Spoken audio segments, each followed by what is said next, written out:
in a world where we get so caught up in the day-to-day, just keeping your head down and fighting to survive.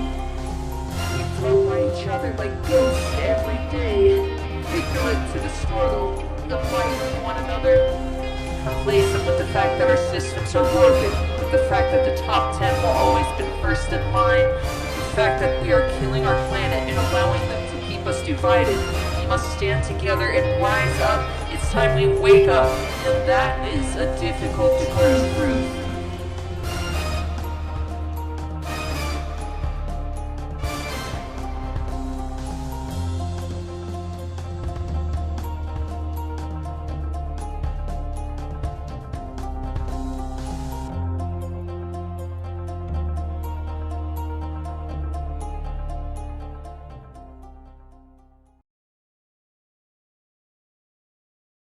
Welcome to the Saturday stream. I hope everyone's having an awesome Saturday morning. Hey Heat, how's it going? Today we have a very special version of Saturdays. Normally, we do have a more leisure version of the stream, but today we have a very special guest, which we'll be bringing in just a moment. We have U.S. Senate candidate Josh Weil, who will be joining us for a chat. And I first and foremost want to appreciate him taking the time. I know that he is a very busy person, being a school teacher and a Senate candidate. So I do appreciate any time that he gives us. So let me go ahead and bring him in. To make sure everything's ready. Okay. Perfect. Okay, I think that's it right there. Cool, perfect. Welcome. Thank you so much for taking the time, Josh Weil. I appreciate that. Absolutely. So I want to. Cats are awesome. Indeed, cats are awesome. we've got. It just so happens that your username is Cats Are Awesome, and it happens also to be Saturday as well. So. I have children. Well, I mean, cats are awesome. I don't think that's disputable. No, it is not. I'm wondering exactly when or how. I know who did that. I'm wondering exactly when my 8-year-old managed to get in here onto my work computer, but that's okay. No lies detected. I'm very happy you took the time to speak with us today. And the first thing that I want to do is just kind of give you however much time you want to just introduce yourself and kind of lay out your platform for us. Sure, absolutely. So for those who don't know, my name is Josh Weil. I'm a high school math teacher in Central Florida. I'm a progressive Democrat, and I'm running for U.S. Senate against Marco Rubio in 2022. I'm a first-time candidate, and there's a couple big reasons that kind of all come together made me feel compelled to enter this race.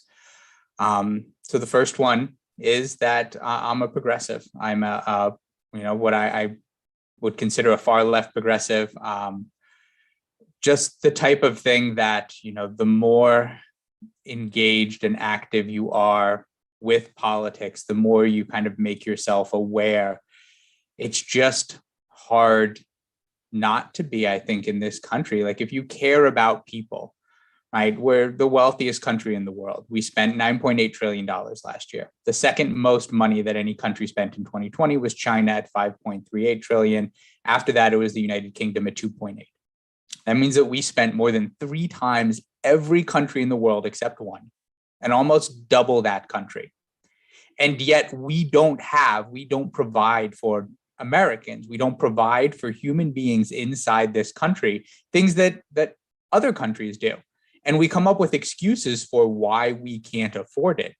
But if any other country can afford anything, like, there's no reason why, like, there is nothing that any country in the world has that we can't afford or shouldn't have. And, for those who want to say that, America should be the greatest country in the world, then what it means to be an American should be that you have all of those things, right? If America was the greatest country in the world, and it easily can be, right, to the tune of $9.8 trillion a year, like, if I feel like there are like elementary age children that if you let them spend $9.8 trillion a year, like, for how this country was going to run, like, that they could make this country a better place to live in for, pretty much all Americans. As long as lobbyists weren't involved. Right. Like, at the tune of that amount of money, there is so much that we could do.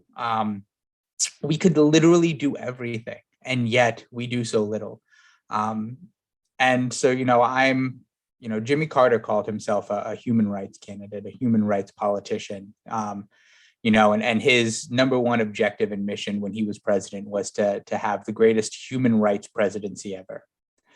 And, he might have, there were a lot of things that went wrong for him. There were a lot of ways that he was not successful in that position. There were a lot of other ways that he really was and is an inspiring story in terms of what you can do as a good person kind of in that office. And, I like to think of myself as a human rights candidate as well. And I think that's what every progressive should be. Progressive should be about human rights, basically saying that if anything is a human right, that it should be secured for and insured by the federal government. Right? It shouldn't go out as a states' right issue. We shouldn't have some states, will choose to make this thing available for their citizens and others won't, or some will do it better or worse, or they'll, determine who can get it or can't. If it's a human right and everyone should have it, it shouldn't be there shouldn't be any differentiation. We shouldn't have a spectrum. It should literally be accessible and available to all, secured and insured by the federal government. Right? And it starts with things like clean water, which we don't have. Like just from the start of United States of America, greatest country in the world, we don't have clean water for every American. That's true. Not even close. It's disgusting. And it's not a secret. Like, one of the things I think we talk about a lot on here is that things I say aren't secrets. Like, these are things that are easily well known. Like, if you just point out that it was 2014 when Flint water, when the issue with the lead in the water and the unsafe drinking water in Flint became public, and there was public outcry. 2014. That's the Obama presidency, throughout the entire Trump presidency, into now the Biden presidency, where the current infrastructure plan is the first one to actually address from the federal level and try to do anything about it. And there are worse cases in places like Kentucky and Ohio, all in that area. There are some that have had since the Clinton administration where they've had unsafe drinking water. We're talking about going through 5 presidents now, an equal amount on both sides, willing to just allow Americans to have unsafe drinking water. And that, I think, is the most basic. I think that's the easy one to, when you talk to people about, well, what's a human right? Clean drinking water. And we don't do that, and we can build from there into things like access to education, to healthcare, housing as a human right. And all of these things are available. All of these things can be done without raising taxes on anyone. They can be done within our current budget. Right. And if we wanted to keep some of the things that maybe I disagree with or other people might like, or, you might have other reasons for saying, well, maybe we don't need the military industrial, we don't need to build more fighter jets, but, we have these contracts in Iowa and it would greatly affect the, economy in Iowa to destroy all these jobs if we stop building. If you have other reasons, whatever. Right. We could add to the amount of money we gain in a number of different ways. We can add to the income to pay for things without taxing working Americans either. We could bring the corporate tax rate back to what it was pre-Reagan, when it was in the 70%. Yeah. And Reagan dropped it down, and it's been in the 20 and 30% ever since. We can add a wealth tax. We can add just a straight up billionaire tax. We can call it a billionaire tax that literally will only affect billionaires. And we can fund these projects as well. And in addition to the 9.8 trillion we already spent. So all of this is available. If we were designing or talking about what a beautiful future utopian society would look like many of those things are available now, and it's just a matter of we choose not to do them. We choose to neglect the needs of American citizens, and I don't know how we ever get there without voting more progressives. And the other thing is that I think it's such a crucial time to elect progressives, which is why I entered this race, because, there's a pendulum that swings for both parties. And we're at a massive upswing on Democrats, having just taken the Senate, House, and presidency in 2020. And that's not something that lasts forever. And what we've seen is that it doesn't last very long if you don't take action. I'm incredibly grateful for things like that the Biden administration has pushed through, like the child tax credit and this infrastructure plan, and the all of the things that they're trying to do to try to invest in America right now, and that Bernie Sanders and Charles Schumer have managed to make work in the Senate and through budget reconciliation. Like, there's a lot that can impact the lives of Americans before November of 2022, which is going to be important, because if Democrats have all three spots, if they have the House, the Senate, and the White House, and they do nothing to benefit the daily lives of Americans, they will lose one or two of those in 2022. And the sad truth is that we aren't high enough yet on that upswing to make the real changes that we need, which means we have to do something to be able to push that pendulum up just a little bit further. And, we're not going to make any difference by electing more moderates. We can't keep stacking the center while the Republican Party stacks the far right and stretches out what that right extreme means. We need to be pushing to the left. We need to have more progressives, people who want to build systems to benefit the American people and our federal government. And, cinemas and mansions and moderates, I am all for a diversity of opinion throughout the Senate. And I think that our Democratic Party is richer for having a diversity of opinions and experience across the spectrum. But we will not accomplish anything by stacking the middle. We need to push to the left. And Florida has a lot of high-profile Democrats. We do not have a lot of high-profile progressives. I think we need. Go on. Yes, I think that there are some. I think that there are some interesting points, because, well, although it is true that the Democratic Party does have the House and the Senate and the presidency, I believe that failure to deliver on any of the ticket items that delivered Georgia, because Georgia was, I would say, not necessarily a surprise, but it was unexpected in terms of the odds, right? And I think that because they delivered Georgia on the platforms that they delivered Georgia on, I think that failing to deliver on any of those will cost the Democratic Party. I think that it will cost the Democratic Party in terms of 2022, and consequently, I definitely agree with that. Yeah, and consequently 2024. And I think that it's important we keep that in mind. And I also want to kind of push back on the idea of moderates.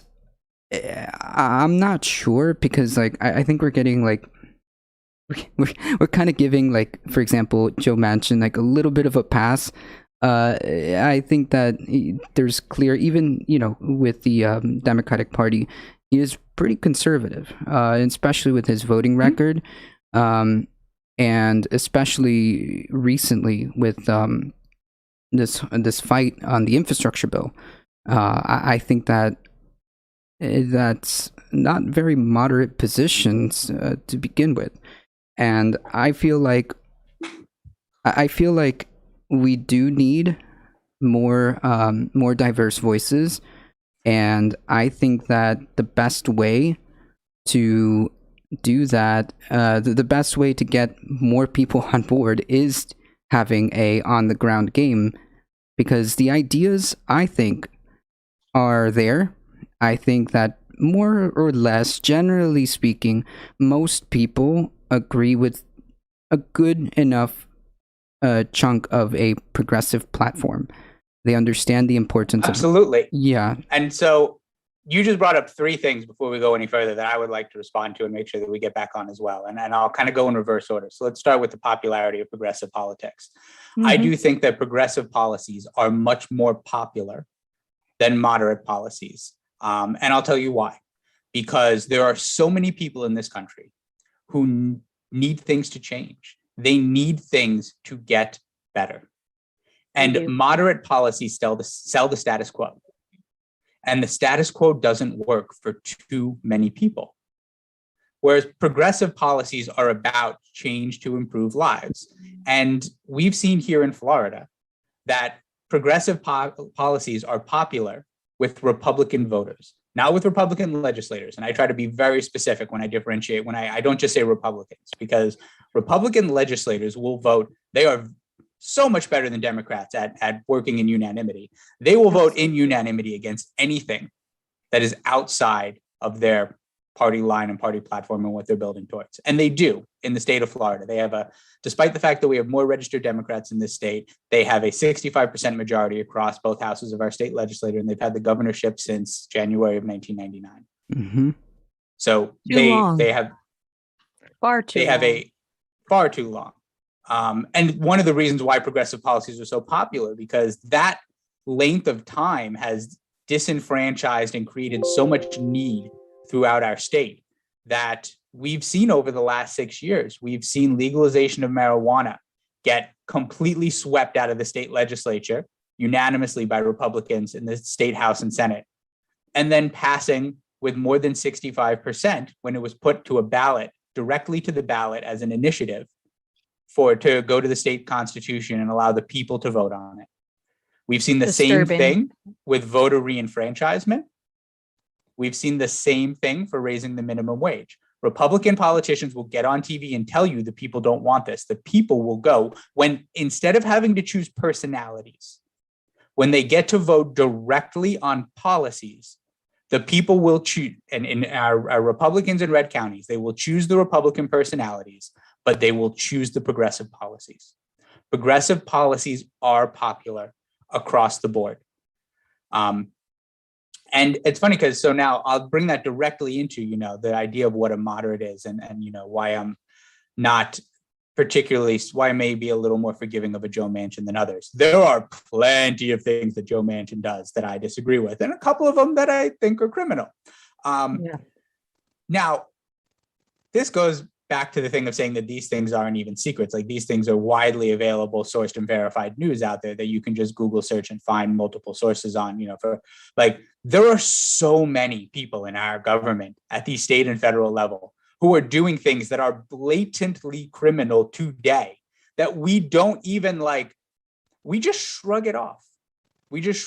In the state of Florida right now, we have a governor that is actively fighting against vaccines and masks. True. That is turning down, that is trying to close down and dissuade people from taking the vaccines that are provided by the federal government at no cost to the state, and is now opening up and promoting a controversial and untested monoclonal antibody treatment around the state that costs the state $1,000 per treatment. So these sites will do around 3,000 treatments a day.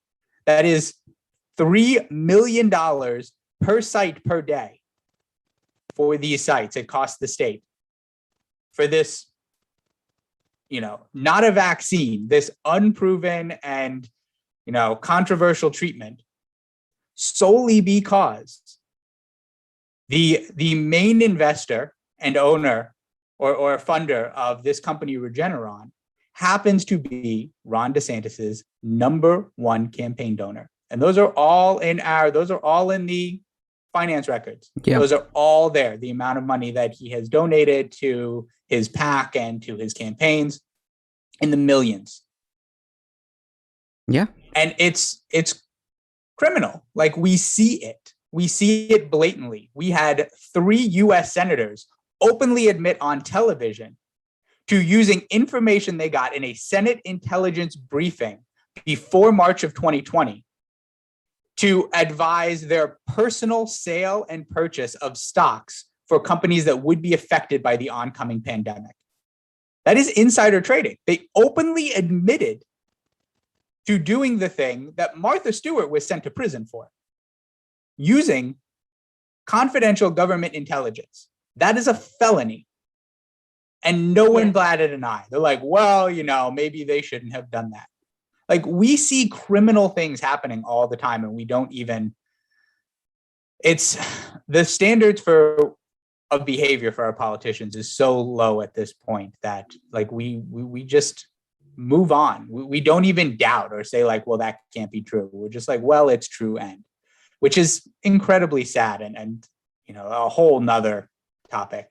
But someone like Joe Manchin, as a conservative, Democrat or a moderate, if we want to say, is not trying to build. To me, moderates are not trying to build. And unfortunately, what we see from the mainstream Democratic Party with our moderates is that they are trying to appeal to Republican legislators, right? They are trying to make themselves, whether it's the push for bipartisanship, or they're trying to appeal to Republican voters by being in agreement with Republican legislators on Democratic policies or how Democrats should handle these things.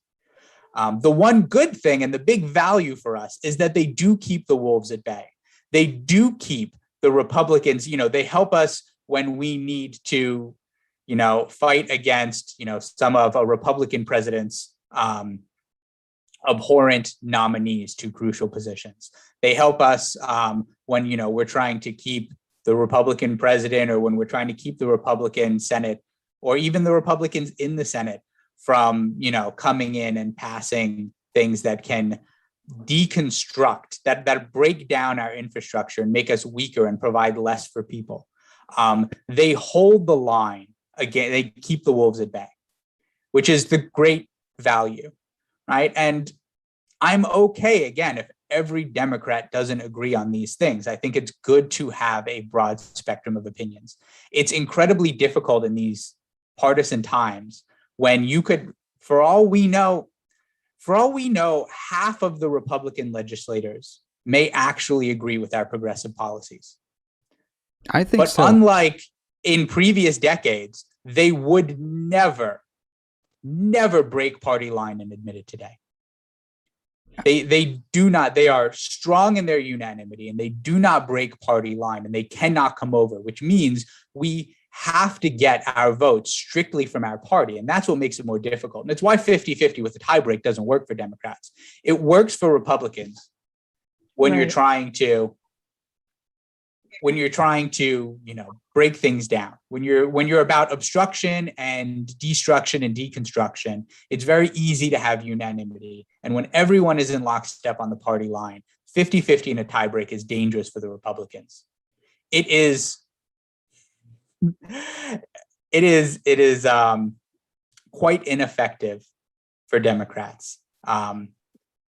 And we knew it would be. Many of us knew. We looked ahead at 50-50 with the tiebreak and knew this was going to be tough. And, it's in some ways I'm impressed by what we've been able to do so far.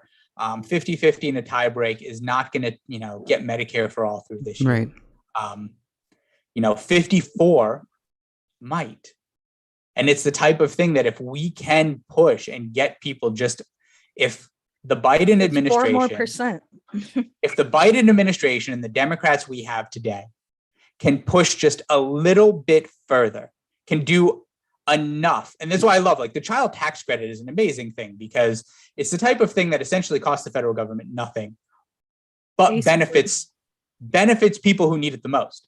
It's just a reworking of you can have this money early instead of later. It's something that we've already said that we're going to give people who have need every year in March. And instead we'll break it up into pieces, and you can have it monthly to help you with your childcare expenses. But that means that it is affecting working families' lives on a monthly, on a day-to-day basis. It is affecting people's monthly budgets and cash flow. It is having an impact on your life today, which a lot of things don't. I mean, Biden's decision to withdraw the troops from Afghanistan, right? As controversial as it is, and as up in arms as many people are about it, does not affect 99.999% of people in America. No, it it's does just not. Something to get upset about. It is. The child tax we're all credit, about that shock factor, aren't we? the child tax credit, while far less, on the grand scale of things, far less important than what's going on in Afghanistan, affects the working lives of over 100 million Americans. And that's what we need. We need to be improving the lives of people who need it the most. And that's how we're going to get those votes. And I'll bring that to the last thing that you had mentioned earlier before we move forward, which is Georgia. And Georgia wasn't just, a magic miracle that occurred. Georgia was, the slightly sped up through incredible crowdsourced funding from across the nation, something that had been in the works for 6, 8, 10 years in Georgia that they'd been working on, something that got them, essentially close enough to win the governorship in 2018, had the Republican running not been in charge of the elections and able to throw out, whole counties' votes against him. Right. They essentially won the governorship in 2018. They had been pushing Georgia through years of work and then managed to get over the top thanks to national funding there. But that was years of work getting close enough and finally being able to get over the finish line.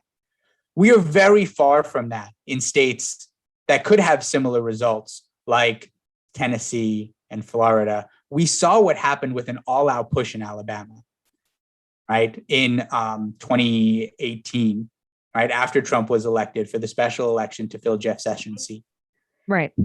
And part of that was really only that took not just massive national support and groundswell and incredible statewide organizing.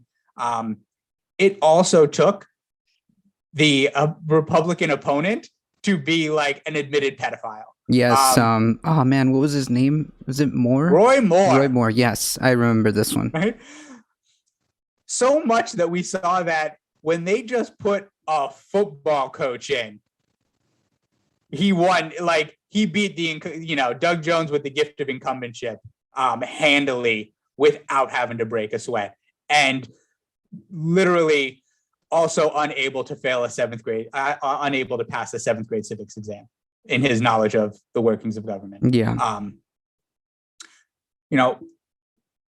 This stuff is difficult, but it takes a lot of organizing and a lot of work. And really, we have to be like the promises that were made in order to get that. Those were progressive promises. No one was marching around Georgia saying things will stay the same. We promise you more of the same. Right. They were making bold promises to impact their lives for the better immediately. Right. Those are the types of promises that win. Yeah. There's this myth that progressives can't win, but the biggest win the Democratic Party has had in this country in my life was from a man who ran as a progressive. And we don't think of him as a progressive today because he turned out to not be a progressive. But that massive groundswell victory in 2008 was because he ran as a progressive. And people wanted to change, and they still do. I really do believe that. Because nothing has changed for the better since then. Yeah. No, it has changed for the worse. Exactly how you said it has not changed for the better. It has changed for the worse. Right. And we are in a worse off place than we were in 2008. And I hate to say that. I thought 2008 was bad enough. Yeah, and I think that the reason why part of the reason why we're in the positions that we are in is because the core problems of this country were promised to be addressed, weren't addressed. People got disillusioned. People thought they weren't being heard. People checked out. And when somebody came along and said, you know what? The status quo isn't working for you. They heard him. And this is what happened in 2016. The people do want solutions. And I think that what I want to touch on really is if we understand that the progressive kind of like platform, especially like the more basic, like just I'm talking about like just the baseline of how a country should be, like, you know, healthcare, housing, food, education. These are like basic things, right? And generally speaking, progressive. We're not saying ponies for everyone. Right, but like, No. Clean water, Totally education, not. a roof over your head, Yeah, radical things. right, and these things Things are you need to stay alive and be a productive member of society. It's not like everybody's asking for a free mansion and a yacht and a Maserati. well, I don't know. I kind Wish of people hold would on. In Florida, understand. we have over 1 million Floridians who don't have broadband or high-speed internet access. The only thing they can get is satellite for their high-speed options, which if you've That's ever sad. spent a whole year in Florida and been here through hurricane Many season, years. Yeah. you know that there is 6 months a year that satellite ain't the best. Yeah, And At it's because least at a minimum 6 months, company, right? With the Spectrum, thunderstorms. because Spectrum has the rights to the entire state, and they refuse to run the lines out to all of these counties because they say it's not profitable. right, and they're And- nice. But they have no problem taking the monthly payments every month, even though it's not profitable. Right, therein lies the issue, and I think like so. If we understand that these things are what people talk about, what we would call kitchen table issues, these things are what people want to see solutions on, right? I mean, it turns out you actually do need healthcare, food, housing to live. This is a Wow, what a concept. revelatory concept, but it turns out that these are the things that people actually talk about in the kitchen table issues. And I have a feeling that because you mentioned earlier, we're living in this like, I don't know, bizarro world where up is down and down is up, and I feel like the hyperpolarization has become so hard to be effective, right? And I think that's a big problem. And my question would then be, if we understand that, generally speaking, progressives advocate for these type of things, what would be the plan, or how do you think is the best way to turn very popular things like just raising minimum wages, just proposing fixing healthcare, these very basic things, into actual people who show up at the booth? Because yes, people agree with this. Yes, a lot of people do want healthcare. I mean, I would say the majority want healthcare and understand that it's something that they That need. would be great.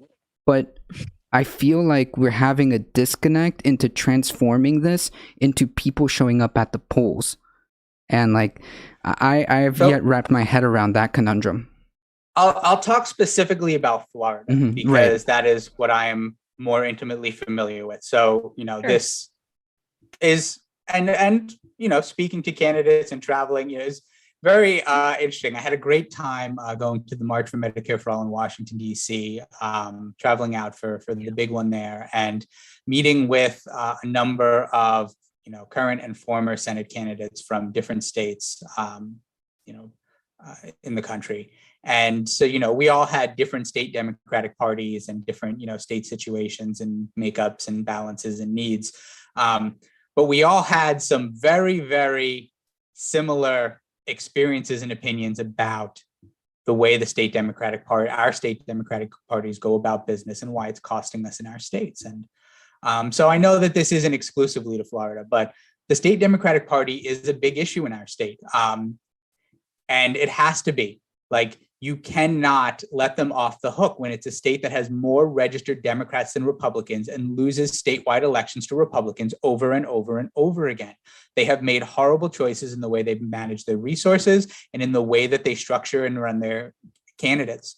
In addition, they go out of their way to try to choose candidates ahead of time, pre-primary. And while they cannot, based on the bylaws of the Democratic Party, endorse anyone before, they roll out the red carpet for specific candidates ahead of time, lining them up with all of their fundraisers, making sure that a specific candidate that they have chosen, that they feel is the best candidate to win, is the one that will have the fundraising advantage and be the leader in the polls up until Election Day. And most of the time it wins. The most significant time that we've seen in this state where it didn't happen was in 2018, when Andrew Gillum, the progressive candidate, managed to upset Gwen Graham, who had the state Democratic Party's, unofficial endorsement all along through that process. And, we know what we need in order to get the progressive message out, because Republicans have this advantage, and Republicans nationwide have a media advantage. Some of it is because they lie. And so the fact that when you're lying, it is much easier to craft sound bites and things that are YouTube friendly.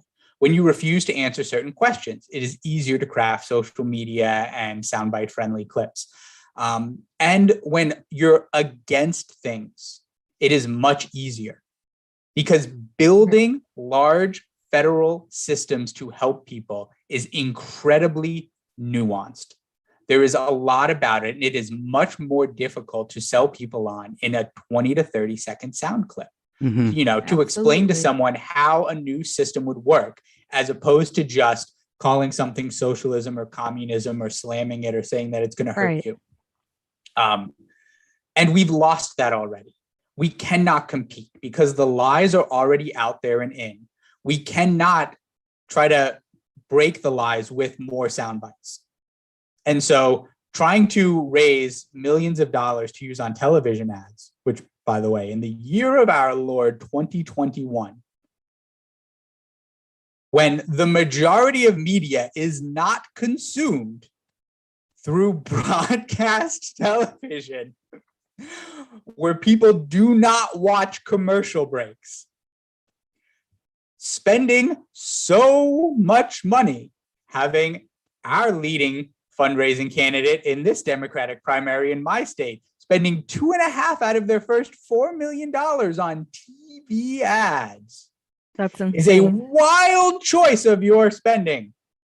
Like, how much could you do with $2 million aside from buying ads? Well, I mean, you would redirect those resources into digital campaigns because, well, the digital world is where it's at. And it's even not, though, because we cannot, we can't, it can't be passive. We cannot be throwing things out there for them to interact with or take or leave, because the lies have been sold already. The only way to break a lie is by confronting it with the truth in person, in flesh and blood, and making it so that way you have to make the truth real.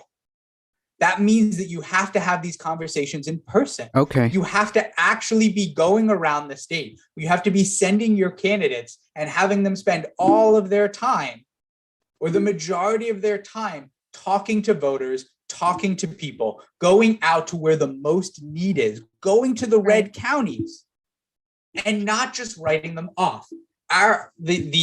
The playbook that our state Democratic Party uses, and that the candidates who accept their endorsement and walk down that red carpet take, is that they will go to the 7 largest counties, 7 specific counties, right? That is where they will spend their time and do their fundraising and make their appearances. And they will spend the rest of the time locked in a room on phone calls with big budget donors. And it cannot be that. The reason why Andrew Gillum made the progress that he did was because he had a bus and he lived in it with his family. He was everywhere. Like, as I've been already all around the state, I've been, Alex, I get to say now because I did it.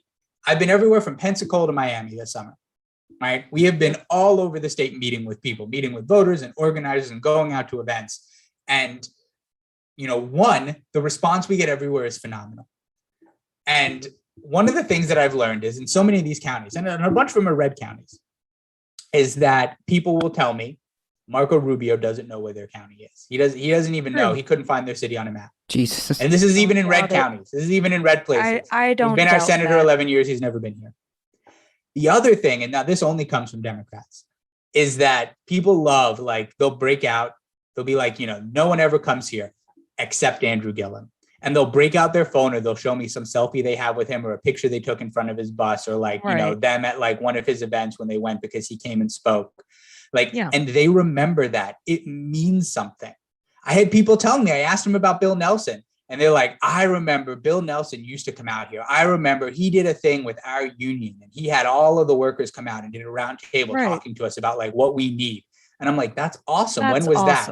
And they're like 2005, 2006. And I'm like, he didn't come back since then. That's insane. I think that you're touching. That's why when someone like Rick Scott comes in and spends $30 million of his own money on TV ads, you can fight that, but you have to get back in the bus and go out. Like, because there's no amount of money that will break the fact that the United States senator from our state came and spoke with our union, that he came and, he did a thing with industry leaders and small business owners in our city, that, that they, and you don't have to go everywhere. You could go once a year. You could go once every other year to some of these places. You don't have to visit Baghdad in Okaloosa County 4 times a year.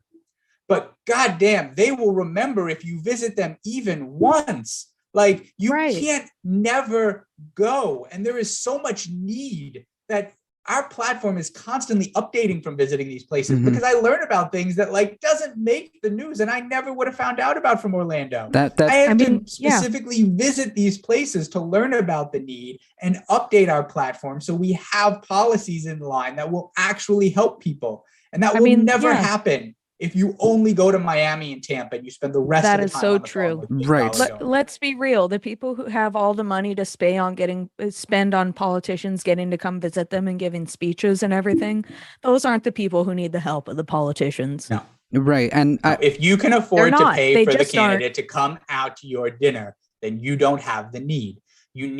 Candidates need to be going to places where people can't afford them. That's the whole point.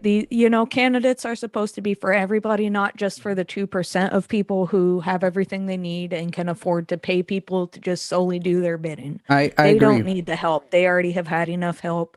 The people who just can't catch up and can't get a leg up and can't even live a basic, simple life without having to worry about going into debt, just trying to take care of a family of 3 or 4 or however many. You know what? You should be able to have as many kids as you want without having to worry about taking care of them. You should be able to earn a living wage wherever you work, that you don't have to deal with that. I agree. It's insane. I agree. And that kind of it touches up on a couple of different things. I think that somebody put a comment in the chat that they said the ground game always beats the air game every time. And now that I'm thinking about the Andrew Gillum race, he was very close. It wasn't like a very long. No, it wasn't. It was very. I don't want to say this is my favorite stat. It's not my favorite stat. It is an amusing and horrendously tragic stat. I hear that. More people in Florida have died of coronavirus than Ron DeSantis's margin of victory. Yeah, that's true. That's very true. I just saw that a bit ago. Yeah, I saw that.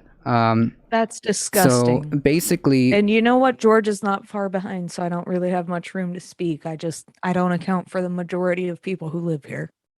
The other thing that I wanted to touch on, which you just brought up, people do want living wages and workers' rights to improve. As we saw with Amazon's very effective ability to crush unionization, we saw what is going on currently with the Frito-Lay factory. What proposals would be necessary to improve working conditions, or what labor laws can we strengthen and give teeth to the NLRB, or what can we do? First and foremost, we got to pass the PRO Act. We got to pass the PRO Act, and we got to find a way to get it through this year. Passing the PRO Act is the number one thing. We've got to end right to work states. We have to support our unions, and we have to make it so that way our unions can operate without. One of the reasons why we're having the school crisis we have now is because unions refuse to get involved across the state. Because by getting involved and defying the governor in a state that is a right to work state like Florida, the governor is in a position where he can say that they are getting involved in politics and politicizing, and choose to and temporarily decertify them.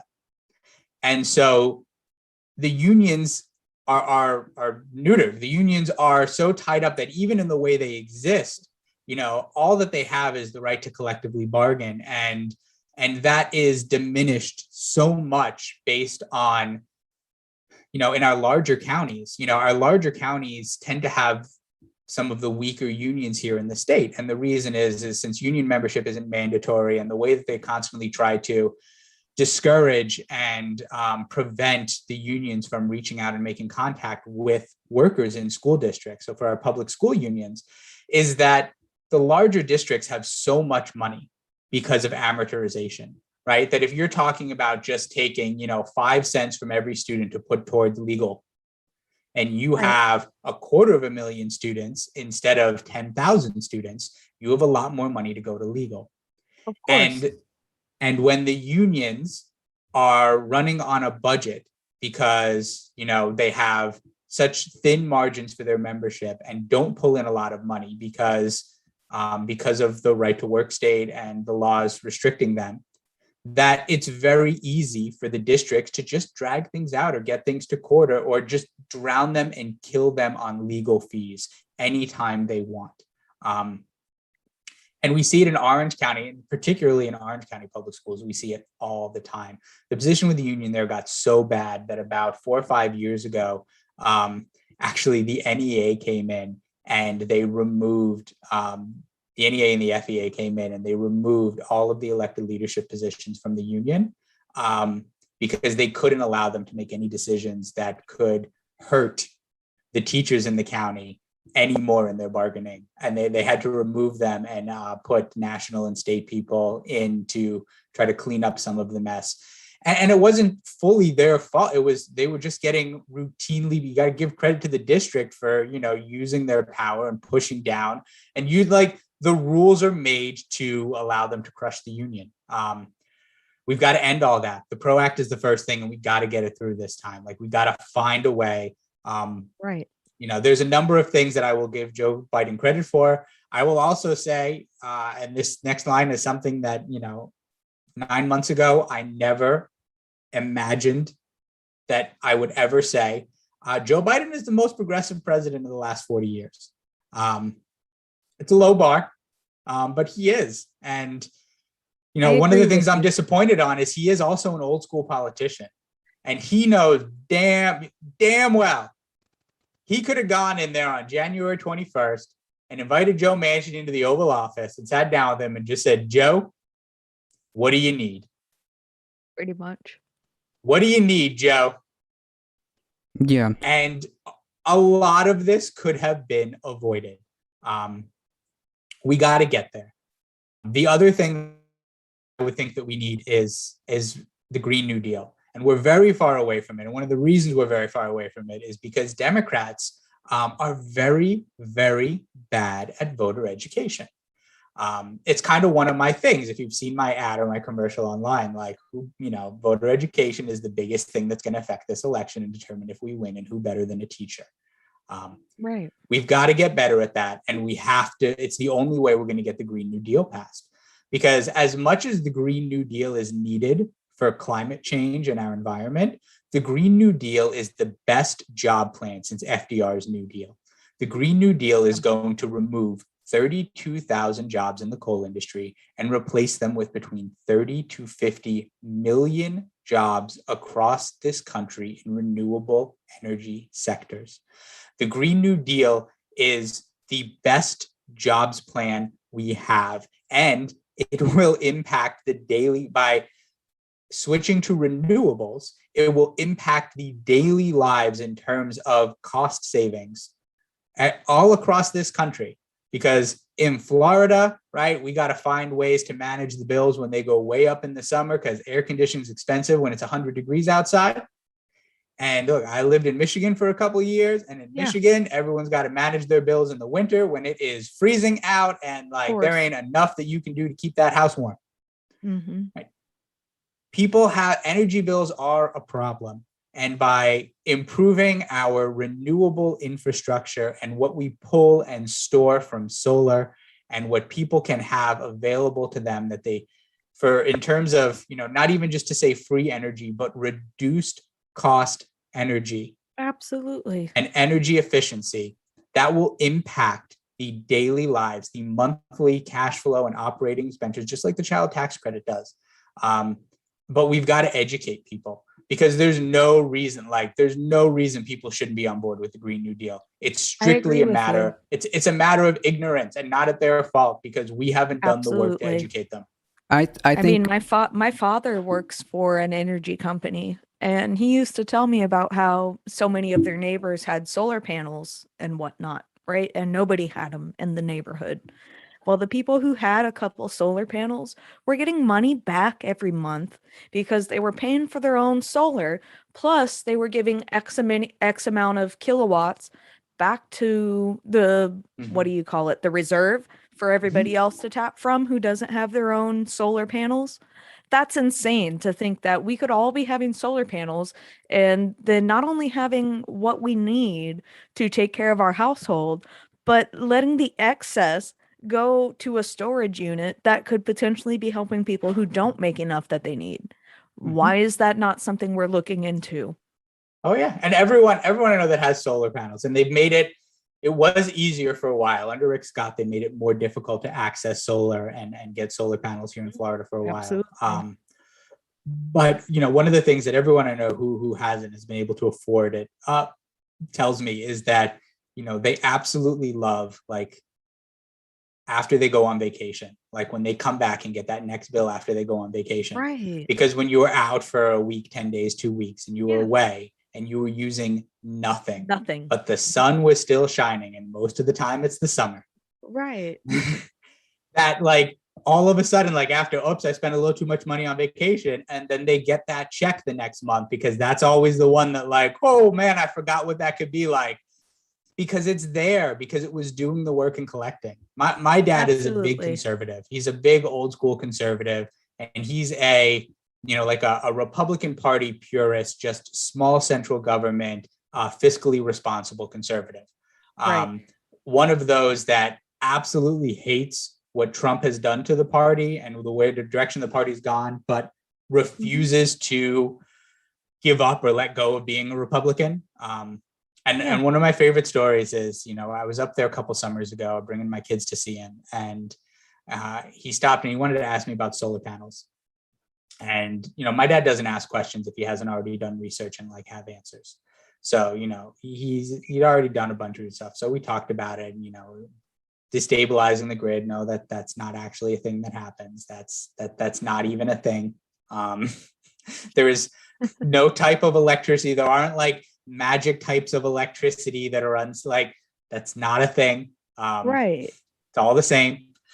Once it gets converted and gone through and it's been converted into electrical energy, it's all the same, right? Electricity is on or off. Electrons only travel at one speed. They have There one you go. strength, one charge. Like, okay, that makes sense. And, It does. they can be expensive up front. Absolutely. Yeah. Efficiencies that go along with them. Yes. Usually it's a project.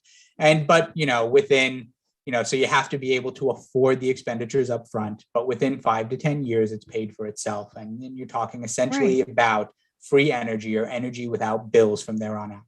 Mm-hmm. And so all of that, it was in agreement with what he'd found on the research and confirmed it. And then he looked at me and he goes, the thing I just don't understand, if Republicans are supposed to be the fiscally conservative party, why don't they put solar panels on every single government building in this country? I agree. I think that climate change. That's a great point. I think that climate change is probably the. I would argue is the biggest threat that we face at this time in terms of, like, what it entails, as the latest IPCC report has been very clear in our role in climate change and has given prescriptions on what we need to do. And given that Florida in particular is vulnerable when it comes to sea level rise, flooding, hurricanes, red tide. Absolutely. What effectively, like, besides, like, because things like the Green New Deal or programs that are geared towards trying to decarbonize or transition from renewable energy, some type of renewable energy, whether it be solar, wind, geothermal, hydroelectric. There's a myriad of different renewable energies that we can choose from. I think that what do you think that we can achieve in trying to kind of mobilize people, as you mentioned, to understand the severity of the issue, and how can we translate that into action within Congress or the Senate? Because I have a feeling that if we can finally get a plurality of people to understand the severity of the issue, that's how you build political pressure to then maybe get some action done in Congress. What would that entail is basically my question. So again, it's ground game over air game, and you can't be sending the surrogates out. I mean, in Florida, the Panhandle is all red, right? So the Panhandle area is votes Republican, and some of them are smaller majorities, some of them are larger majorities, but they lead in registered Republican voters, and they go red overall. It's not a matter of most of the time will a Democrat win there? It's can they not lose ugly? And so this is again a benefit of traveling, right? Going to Bay County, all right, Bay County where Panama City is, and seeing how much construction, how much issues they have with displacement and homelessness and just businesses and parts of their infrastructure absolutely destroyed from getting battered by hurricanes. Because when we know what's happened now, right? We have had increased hurricane seasons. We've gotten to the point where we have broken Z 2 years in a row, and we're on pace to do it in a third, right? We are having more major storms reach landfall and come through every year as a result of climate change, right? As a result of, these more severe weather systems from having warmer ocean temperatures and, the increased carbon levels and everything, right? We've seen the effects of it, and it has been happening since 2004, right? We have seen huge upsprings in hurricanes and the damage that they're happening predominantly in the Gulf of Mexico area. Yes. Absolutely. And so our Panhandle has been battered repeatedly. Republican or Democrat alike are feeling the effects of this. But you have to go out there and talk to them. You can't send surrogates. You can't send someone from your office. You can't send, and honestly, it can't be environmental specialists either who feel biased. We need the real people, because until your US senator or your major candidate, until, the president of the United States, or until these large people acknowledge and admit and come down there to talk to them in person and help them understand it, like it's not making a difference. You have to be able to break through. And one of the things that causes them to not change their opinion, right, or not fully embrace the reality of the situation, is the fact that so many of the big name people in power don't talk about it, don't support it, don't think it's important enough to come out there and do something, right? And they'll tell you, if it was really important, wouldn't Governor DeSantis be talking? If it was really important, wouldn't Rick Scott or Marco Rubio? If it was really important, right, wouldn't the big Democrats be coming out here to talk to us about it? Yeah. And that's the truth. Like, if it was really important, wouldn't they? Right. And we know it's you really would think important. so. You would hope so. You certainly And it's would hope there, so. but you just literally have to go and take it, and they won't. You literally have to go out there. And look, I am a first-time candidate running a shoestring budget, and the response I get and like how moved people are that I came out to their county. Like, I know exactly, like, they'd be falling over. Like, they'd be fainting if Val Demings or Marco Rubio came out there. Right? But they won't. They don't, and they won't. I would feel the same way if I was still living down there. And without change, nothing changes. Yeah, that's true. If I pull this off, right? If I can get to enough, because the response is phenomenal. It's not about selling our message, right? It's just literally getting it to enough people. If we get to enough people, we can win. I think so. And if we get out there and we continue to grow, we've got 12 months and 2 days. August 23rd, 2022 is the primary. We've got 12 months and 2 days. And if we get to enough people, right? Because remember, it's a Democratic primary. We're not really activating and engaging. We're not getting a bunch of new people coming out to vote. It is a non-presidential year primary. We know what the numbers are going to be. It's going to be between 1 million and 1.2 million people coming out to vote. It's been the same for 20 years. Hasn't changed, no matter how big the swings are in upvotes, downvotes for general elections or presidential years. Those Democratic primaries and Republican primaries tend to be pretty consistent in who comes out in April and August. Absolutely. So we know what it's going to be. Yeah. And so of those people who are going out to vote, everyone I get is one less for a competitor, right? So it moves pretty fast. And we just got to get to enough people because I am working on this until November 8th, 2022, no matter what. Win or lose August 23rd of next year, I will be absolutely everywhere working for whoever our Democratic nominees are for the governor and for the US Senate. Because there is no one running on the Democratic side that is worse than who we currently have, right? People say well, you would support Val Deming. She's not a moderate. You would support Ken Russell. He's not a moderate. They're a hell of a lot more moderate than Marco Rubio, right? Yeah. Charlie Crist used to be a Republican. Ron DeSantis still is, and he's about as bad as they get. All right. Yes, I would support any of them, but I have real strong reservations. I am not convinced, even though Manny Diaz thinks that Val Demings is the most electable person in the state. I am not convinced that you can win. And look back at Georgia and Alabama and what we said. The way you win is to get that groundswell, is to have that massive ground game and to get the most disenfranchised people who tend to have the least trust in the system and vote the least, to get them to come out and vote and make a difference. And there are a lot of different types of disenfranchised people. Disenfranchised means so many different things. But the one thing that every disenfranchised group has in common is a healthy distrust of law enforcement. And tell me again how the person who was a career law enforcement officer and the chief of police in one of the largest cities in the state during the greatest period of mass incarceration in Florida history is going to appeal to all of those disenfranchised people and get them out for her for a November upset against a nationally known incumbent. Yeah, I totally see that. Wait, yeah, I totally see that. I do want to ask this question.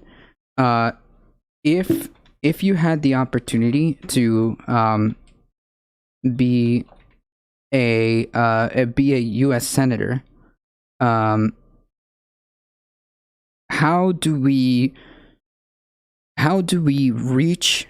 Because at this point you have the position. How do we bridge that gap to make something happen when it comes to you mentioned something to the tune of like a Green New Deal or some type of a policy that can meaningfully start to get us off of fossil fuels or to meaningfully begin to address the climate crisis, which involves, I know it involves a lot of different factors at play, but one of them is getting rid of or decarbonizing or getting us off fossil fuels. One of those aspects would involve that.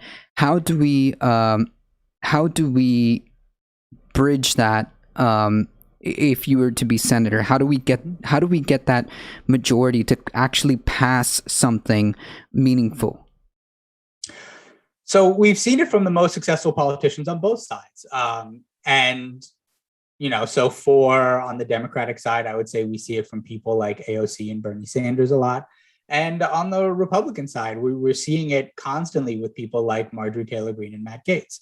And Marjorie Taylor Greene, for all of the many things I could say about her, is very successful at what she does. Marjorie Taylor Greene is one of the 3 highest fundraisers in the U.S. Congress today, out of 428 Congress people. Right? She is one of the 3 biggest fundraisers, and she travels outside of her district. very, very few congresspeople are willing to travel outside of their district to speak to other people's constituents to help get that person on board.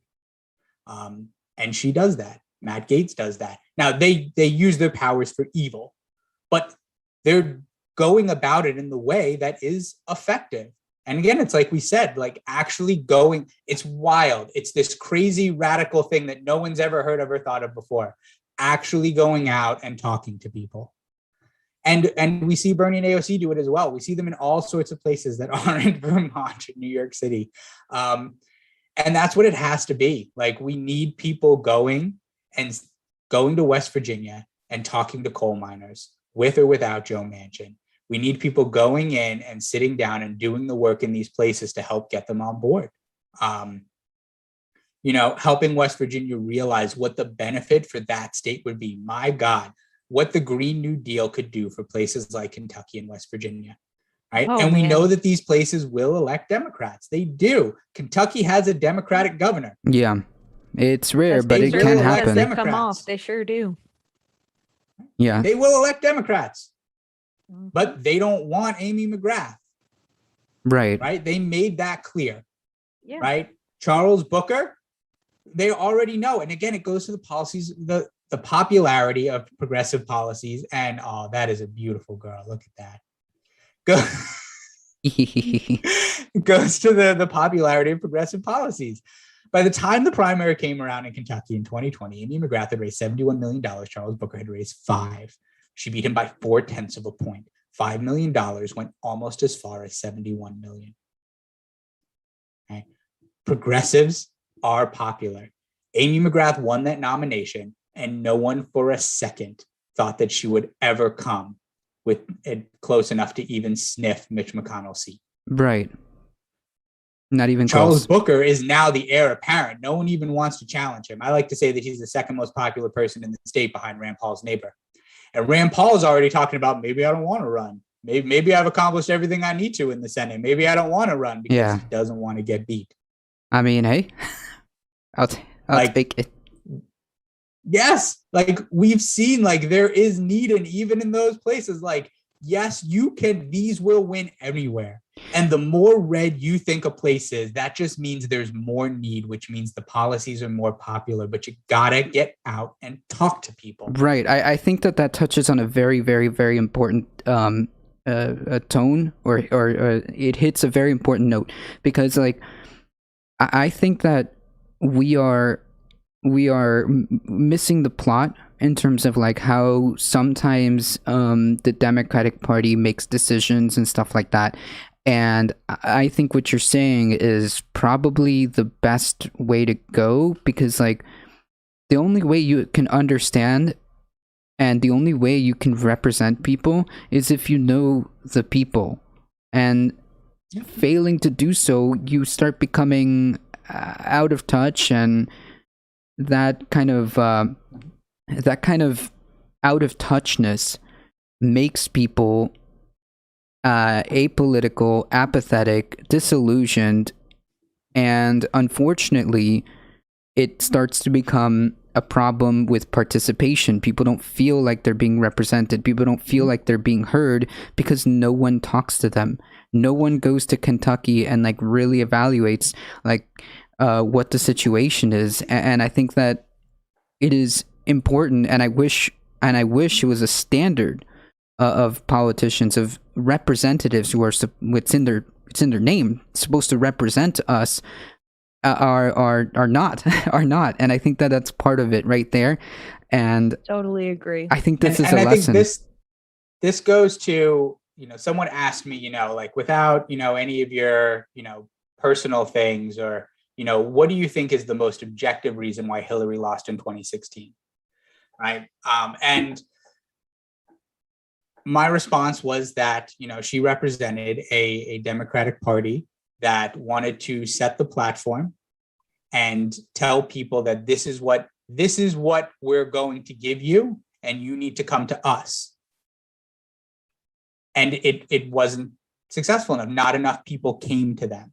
And that's what we continue to see. That's what we see. That Amy McGrath fundraising wasn't that like she's some, magician out there. Is like I mentioned here, it was the state Democratic Party rolling out the red carpet for a particular candidate that they had already chosen to be the one that they wanted to have the nomination, and rolling it out for all of their fundraisers and giving them a massive fundraising advantage.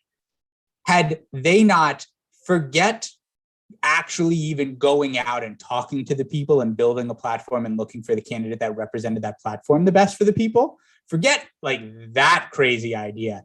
If they had just remained neutral, and stayed completely out of it and allowed the primary process to go without any advantage to any candidate, Charles Booker would have won, and we might not have Mitch McConnell in the Senate right now. Yeah. We might have 51-49 and no Mitch McConnell. Yeah, it's quite possible. I want to touch on something that is important, as we talked earlier about kitchen table issues, and I want like, it's specifically like people who are like running, and I think it's very admirable, the folks that like are taking the time to be leaders, right? And you especially as a teacher, I think that we need people like yourself who are on the ground, not necessarily out of touch, trying to reach out to people and trying to represent the people. I want to touch on healthcare as one of like the main topics. I want to talk about one of the main topics here. What do you think would be necessary to achieve some type of universal healthcare system? I know like the more popular name would be Medicare for all, but what would be necessary to achieve some type of universal healthcare system, and how is said plan achieved? So the problem with our healthcare system in the United States is not the healthcare part of it. Right? It's not that we don't have enough quality doctors, or we don't have enough big hospitals, or that we don't it's not for a lack of anything. Remember, we spend money. The healthcare side is great. And it's one of the reasons why people are scared about losing their insurance with the Affordable Care Act. And honestly, my biggest thing, and the reason why I was never a big fan of the Affordable Care Act, and don't get me wrong, it did more good. Like it made things better for more people than it made things worse for. Although, as a teacher, I mean, any union industry, I mean, when your benefits are collectively bargained in the union and there's massive federal changes to the insurance system, then that means all the policies change, which means every CBA has to be renegotiated. And holy crap, the mess that has been for a decade now. But it did more good. It did more good overall, and that's always a good thing. But it tried to make sure everyone had health insurance. And we listed a lot of things that every person needs and should have. And none of us said insurance. Okay? No one needs health insurance. And in fact, one of the most ridiculous things Barack Obama ever said was, if you love your insurance company, you can keep it. If you love your insurance, you can keep it. Not because it turned out to not be true, but because nobody loves their insurance. I have not met a single person that is like, I can't do Medicare for all, because if you get rid of Cigna, like Cigna is just such a huge part of my life. Like, I'm ride or die for Cigna. You know, like my Aetna plan, like I love that Aetna plan. Yeah. Like I can't live without my Aetna. Like, people don't care about their insurance. Nobody wants their insurance. Nobody likes paying premiums and deductibles. And every single insurance company operates the same way, which is to say that they collect as much money as possible. They try to give as little as possible to the healthcare providers, and they try to make the insured pay as much as possible as they can. Right. They are pulling billions of dollars out of the industry and putting absolutely nothing in. Right? The point of an insurance company, if we had an insurance system that worked, we would have, the point of it is to make sure that people don't go into medical debt and medical bankruptcy. And yet medical debt is the number one source of debt among Americans in this country. More than 50% of Americans are carrying some kind of medical debt right now. Yeah.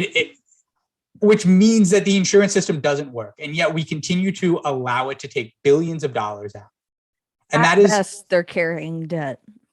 and that is why. How many people go without treatment because they just can't afford it? Yes. And that is the next thing, right? The insurance system, because of the costs and the fears of the unreliability of your insurance, it causes people to not want to go, right? I don't want to go to the hospital. I don't want to go see the doctor. How many people I've heard tell me they can't afford their insulin, they can't afford their medication, right? And they have insurance, and they'll tell me I have good insurance, right? Insurance is the problem. Insurance is what needs to be gotten rid of. And that is what single payer does. Single payer healthcare doesn't change the medical industry. It doesn't make it, it's not people, the problem with the name Medicare for All is that people think of it as Medicare now, where Medicare is one option of many.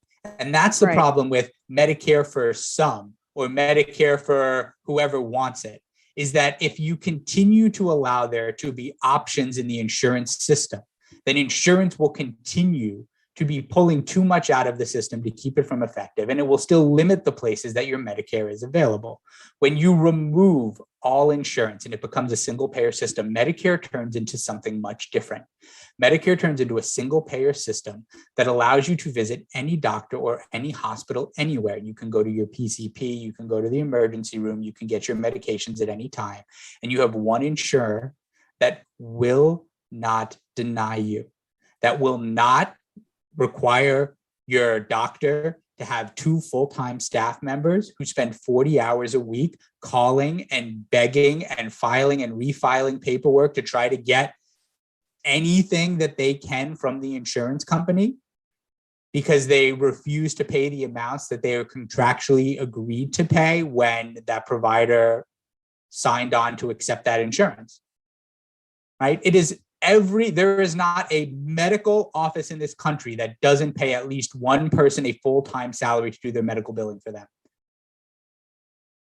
Like, and that's to get the little that they get now is the result of having full-time employees fighting for it all day, every day to get the sparse amounts that they get.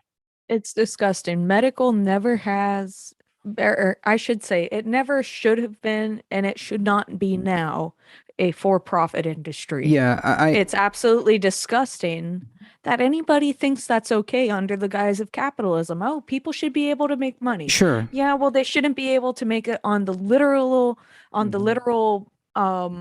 chance that people may or may not be able to survive certain medical conditions. It's fucking criminal. It should be. Pardon my French. Yeah, it is. We have laws against it. Yeah, we have laws against it. I think that's touching on something important. The reality is, might be a little triggered here. Yeah, well, the reality is, and it's a sad reality. There are everyone who lives in this country, and the majority of people that I know that I've spoken to have a story where they spend hours and hours and hours on the phone with this insurance company, this pharmacy who is not covered by this insurance company, but then you have to call this pharmacy, which then is actually not covered by this insurance because your job switched it on you the other day. So now you have to go back to and it like people have all this story. I've heard many stories when it comes to this, and this is on its face not an efficient way of getting people healthcare. It's not healthcare. I want to find one of my insurance or bills. How about no matter how sick you are, if you go to the doctor for help, if you can't pay up front, they won't look at you. Yeah. I want to find one of my insurance bills because I get this thing all the time that I know we all have. And it's from when I go for like doctor's visits and stuff like that. And it's usually from my primary care provider. That I have to have and I'm required to visit as my primary person before I get referrals to specialists and things like that. And so what I get on these bills is, I get a bill that says whatever your office visit and the things they did or whatever, they took your blood pressure, that's $52, all of this stuff. Right. And it comes out and it says like your visit costs $382. We negotiated them down to $175. Jesus. You paid a $25 copay. You now owe $140. What they're saying is, We agreed up front to pay them $375 for this. Then we refused to pay them 200 of that. And now we're allowing you to pay the rest. Mhm. So essentially, we are taking your monthly premium and paying For nothing. towards your visit. Yeah, it's almost. And we've all gotten bills like Yeah. that. We've all That's a gotten bills racket. that when And you if you open them up don't and have read and look at insurance, it, and if you don't have we insurance and you try to negotiated go, down is just the insurance company refusing to pay the doctors and sticking you with the rest. right. And when you don't have insurance and you try to go and they won't even see you unless you pay up front, well, how screwed are you if you can't pay up front? Yeah. Most people can't. It's absolutely disgusting. Right. The problem is. So just die because you can't pay to go get seen by a doctor. Well, yeah, either where that. they could see you and you could pay them after the fact in payments, monthly or weekly or whatever that might be. They could do that, but oh no, because Right. you can't pay them 100% up front. You just don't get to see a healthcare professional. So too bad, so sad. Yeah. And there Go was a home and study figure it released. out. There was a study released in early 2020. So this was right at the start, before the start of the COVID pandemic, that said that the majority of Americans do not have $400 in savings, which means forget having 1 month's rent, forget having like this in case of emergency, you know, the $1,000 nest egg. Do not have $400, Right. which means that the majority of Americans cannot afford to miss a month of work if they get sick or get hurt. The majority of Americans and who can do miss a not month of have work with month's $400 rent, in savings? and the majority of Americans cannot pay out of pocket for any medical procedures. Yeah. I mean, most people probably have $1,500, $2,000 just in rent for 1 month. So who can afford to be sick and miss a month? That's the next step, worth of work? right? So the next step is how many people have that, right? I mean, we have the wealth gap and, you know, the failure for wages to have risen along with inflation and the cost of living, the skyrocketing housing, you know, the private investing, the investiture in real estate and what it has done to real estate prices and the cost of rent. And like these deregulation has caused these industries to only exacerbate the massive wealth and income inequality in this country to a place where it affects all of these other industries as well. Yes. And healthcare is a big one. And I've gone out and the conversations I've had, they usually go really well. So as a teacher and as a, you know, veteran, someone who's been doing this for a decade now, you know, I have these conversations and I'll have conversations with Republicans. They actually in red counties, they like coming up to talk to me because they're with Democrats, with our state party not supporting Democratic candidates in these counties. A lot of times the Republicans run unopposed. And so they have no fear of losing their seat in that county. So they completely neglect and do not return calls or go out and see their constituents. So most of the time they can't get an answer from Republicans and there are no Democrats to ask. So I've had a lot of, when I'm in these red counties, Republican voters who want to come up and talk to me or ask questions. And because they're just like, I've like they've been waiting like for the like months or years for the opportunity to ask a Democrat this thing. And sometimes it's pointed at first or sometimes, but like sometimes they just have serious questions. Like my grandson's had this problem and no one will help. And so, you know, we need people going out and again, talking to people. But I tend to, you know, especially when, you know, they're pointed or, you know, like they're got some of the brainwash or they believe too many of the lies. It's like dealing with a disruptive student, you know, and one of the first things that you learn when you're dealing with a disruptive student is that you don't say no to them. You don't try to fight them. You don't make it combative. You don't tell them they're wrong. Mm-hmm. Right. So I talk to them and I say, okay, like, what do you not like about Democrats? And I'll hear a whole bunch of random rhetoric, like crooked Hillary and sleepy Joe Biden and you know, communism, they're trying to destroy our country. Okay. Right. Congrats on remembering so that's great. Fox News talking points. Can you tell me, is there anything specific that you're worried about? Well, crooked Hillary. Do you think Hillary's going to run for president again? No. She's done. Okay, then are you worried about her? Do you think that like there's something with her personally that she could impact this country in the future? Well, like no, but you know, like George Soros. Okay, well, what about? And you just okay, yes, and like let's keep going because we know that these are lies, which means there is nothing behind that. So engage. Don't be afraid of engaging. Have those conversations. I think, and eventually we get to a place of need. And we get to a place, where we can talk about policies, and Medicare for All comes up a lot. And one of the most common things that I hear from Republican voters or people out there is that they're worried that, one, their taxes are going to go up, and two, that it's only going to benefit other people. They truly believe that if we passed Medicare for All, it'll benefit other people and not them. It will cost, they'll be paying for other people to have. And that's what it is. And I have this thing that I've said to a bunch of Republicans. And I said, okay, like let's scrap. And they'll tell you, I know, I've seen the bill. Okay, great. Wow. Again, don't argue. Don't tell them they're wrong. Don't disagree. Great. Okay. Let me ask you this. Let's scrap the bill that's out there now. If we could put together a program that would make sure that you got all of your healthcare paid for, and it didn't increase your taxes, would you support that? Hell yes, every time. I have not had a single Republican, no matter how hard, like they could be wearing those rompers with Trump's face on them. They will net like, hell yeah, if you can give me like, and then they'll start telling you, I can't afford my insulin. Or like my wife's on disability and we have to, I've had people tell me, far too many people tell me, my spouse is on disability. We had to get divorced. We still live together. I still love him. I still love her.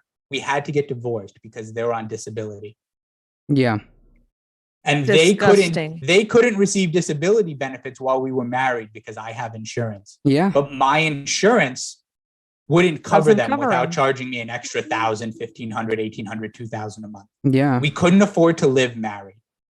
We had to get divorced so they could get disability benefits. I have heard that all too so close to home for me. many times. They'll tell you they have need and they want. And so and a lot of times that's what it has to be. Okay, scrap the bill that's out there. Let's start from scratch. If we can do this, do you want it? And they'll say yes. Yeah, because the whole point you got to go there. You can't have that conversation with them through a television or a Facebook ad. I think you're right. I think that like if you want to try to reach out to people, I mean, you've got to do the work and try to like talk to people, right? I want to circle back to something really quick here. I know that like, for example, like the way sometimes some, I guess I could call it branding, or how the messaging goes and who's associated with it, sometimes could torpedo something so crucial like the Green New Deal, because like the only thing that the only thing that is attached to the Green New Deal is like they'll say that this is like attached to AOC, like self-avowed socialists like AOC or Bernie Sanders, and like it becomes something to the effect of like a dead-on arrival. How like what we would need to pass something so important like this is obviously some Republicans on board. How do we get to that point, and would we have to do something like renaming it, or how do we focus our messaging so that that it reaches people that it needs to reach? So this goes to the Republican branding. The Republicans are so much better than I said this. And one thing I like to bring up is the Affordable Care Act again, and Obamacare. And if you go back and look, President Obama did not like verbally support and start advocating and pushing for the Affordable Care Act until the Republicans branded it Obamacare. They tied it to him in a presidential election year.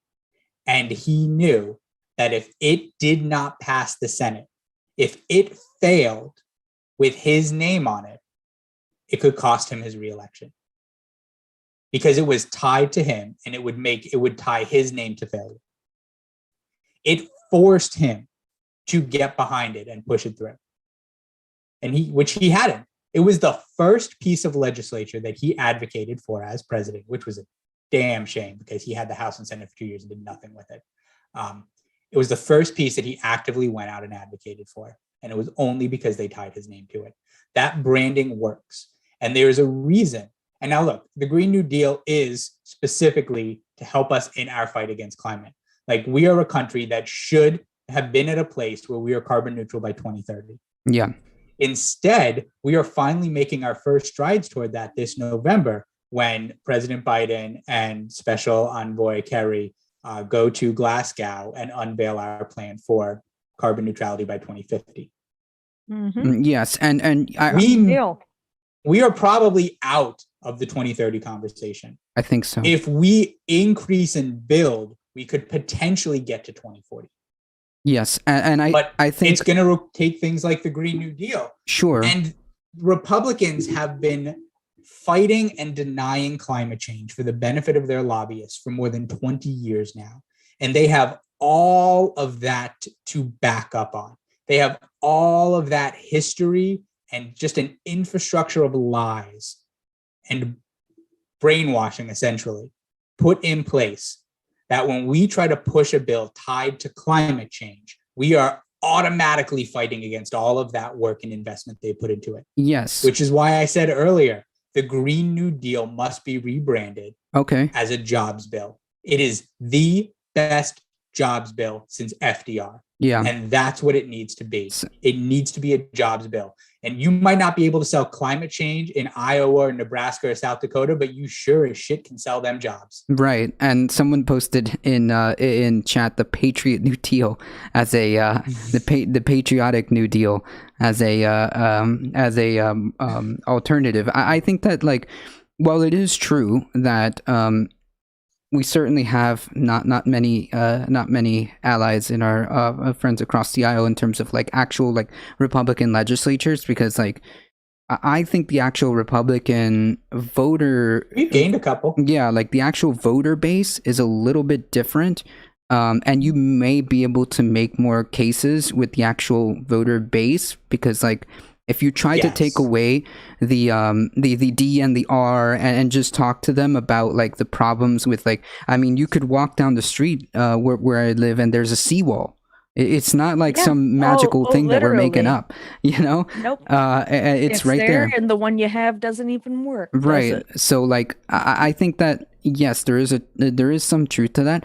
I also like, I'm concerned about, I'm also concerned about, like, yes, there has been certain good rhetoric behind the Biden administration, and I think that some of the things, particularly with regulations, are crucial.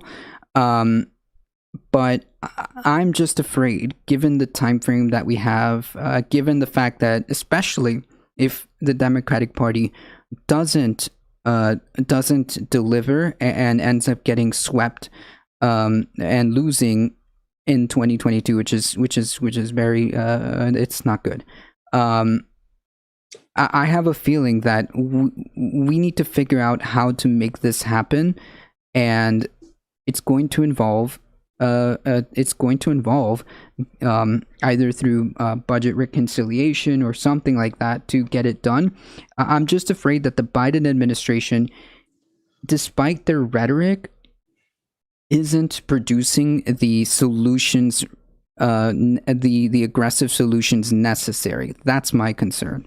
We need to see Joe Biden and Kamala Harris out there talking to people. And unfortunately, I am not sure that President Biden has the energy for it, to be traveling a very large country and just burning it, especially after, there's a reason, there's a number of reasons why he waited to come into that campaign so late.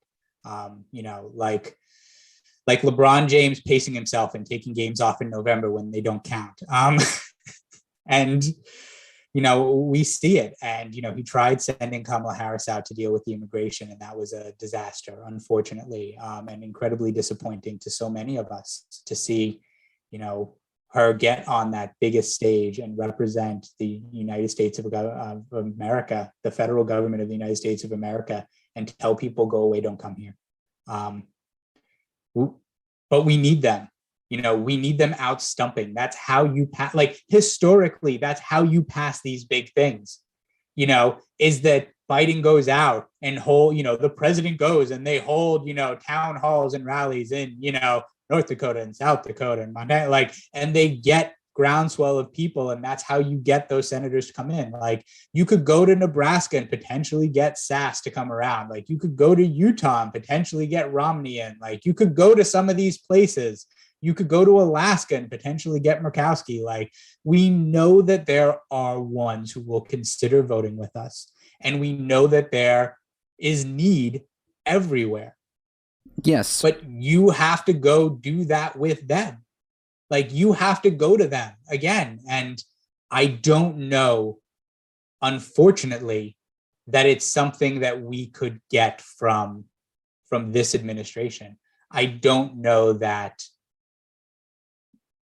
And it's one of the problems from electing, presidents as old as they are. I mean, right. And I mean, like, obviously, Facts. I'm not like, what I'm concerned about is basically like the time frame on this, and how the political polarization, and how like we're just like, I think a lot of us as it's definitely made it harder. Yeah, in this country especially, we are we're all caught up in whatever the next, like, well, some of us are caught up in like the next culture war issue and stuff like that, and I'm like, well, we've got a time frame here. We've got like 10 to 15 years, maybe less, to get like a somewhat a plan put in place to begin to mitigate and adapt to something like this that is coming, regardless of whether you believe in it or not. And Republicans are scared of the GOP. We've seen it. Look at what's happening to Liz Cheney right now. Look what happened to Charlie Crist. When Obama won in 2008, and Obama came down to Fort Myers or Fort Pierce for recovery, and asked the governor to be there because it was the president coming to give speech about what he was going to give to that community, and he asked the governor to be there, and that's usually what happens in politics. But the Republicans were so Obama's the devil, against Obama, don't do it, that they told Chris not to go, and he went anyway, and they absolutely abandoned him and cut him off after that. I mean, they supported his primary opponent in Marco Rubio when they ran against each other for the Senate in 2010. And they essentially pushed Charlie Crist into being a Democrat. And Charlie Crist has said it. Charlie Crist says it in his book. He has said it a number of times, that he is the same person he was as a Republican in 2006. He is the same but a Republican in 2006 is a Democrat in 2014 is a Democrat in 2021. Right. That's the truth of it. But there's a lot of Republicans that don't want to have to walk that hard road, that don't want to get shut out or have their state party support and line up financial endorsements for a primary opponent coming up. And so, they might not want to have their picture taken with President Biden or go to a President Biden rally, to bring jobs to their state. They can't support. They have to speak out against and make up lies why, jobs would be bad if Biden delivered them to their state, because that's the party line, and it's too scary to get, left adrift. Right. And I feel like, sure, that is one of the issues when it comes to like political polarization. It's causing effectively a gridlock when we're trying to advocate for certain things, and like, common sense things. Like, this isn't like the concepts of like trying to make this a better place, the concept of trying to listen to people, to go to people, the concept of like just a basic respect of like human life, right? Like healthcare, food, housing, education, isn't like some radical idea. This isn't like something that's really that out there when you think about it, nor does it require some type of nor does it require some type of like, massive it's just a matter of reorganizing my priorities, is what I'm trying to say. Reorganizing our priorities as a country. And I think that we can do better, and I think that our politicians can do better, and I think that those who are running should really make it a point that if you're going to be a representative, a senator, a congressperson, um, you've got to reach out to everybody, and everybody means everybody, because maybe with that you can start to build the political will to attempt to make something right. Otherwise, I am afraid that the time to to deal with, like, for example, climate change, which is my big issue, it starts to run out, and it starts to look like we're just going to get stuck, right? And that's what I'm afraid of at this point. I mean, like the comment in chat, like I'm willing to call it the Patriot Deal Act. Like I don't know, like I'm grasping at whatever straws I can to try to get people to understand and really work together, because there's no scenario where we don't have to work together to get out of this one. I want to ask something. I agree with you. I want to ask something about, like, which is clearly something that may come up depending on how the government decides to take action. There is clearly a possible cliff when it comes to housing. There is a potential crisis when it comes to homelessness, and that is something that is concerning, not just here but everywhere in terms of US. I think that, like, would you how would we move in the direction to provide some type of either affordable housing or some type of low income housing, or what type of plan can we do to make sure that people have roofs over their heads, right? Like either governmental programs to even which is not, I don't think that's such a wild concept, but even up to including maybe purchasing old buildings and converting them into apartments, or purchasing like houses that are just empty, collecting dust. What can we do in terms of like a viable solution to get people with a roof over their head? Well, I'm glad you asked, Carlos. This is actually one of the areas on my platform that is mine. That is an idea that I created and have come up with, because you don't have to have a lot of ideas.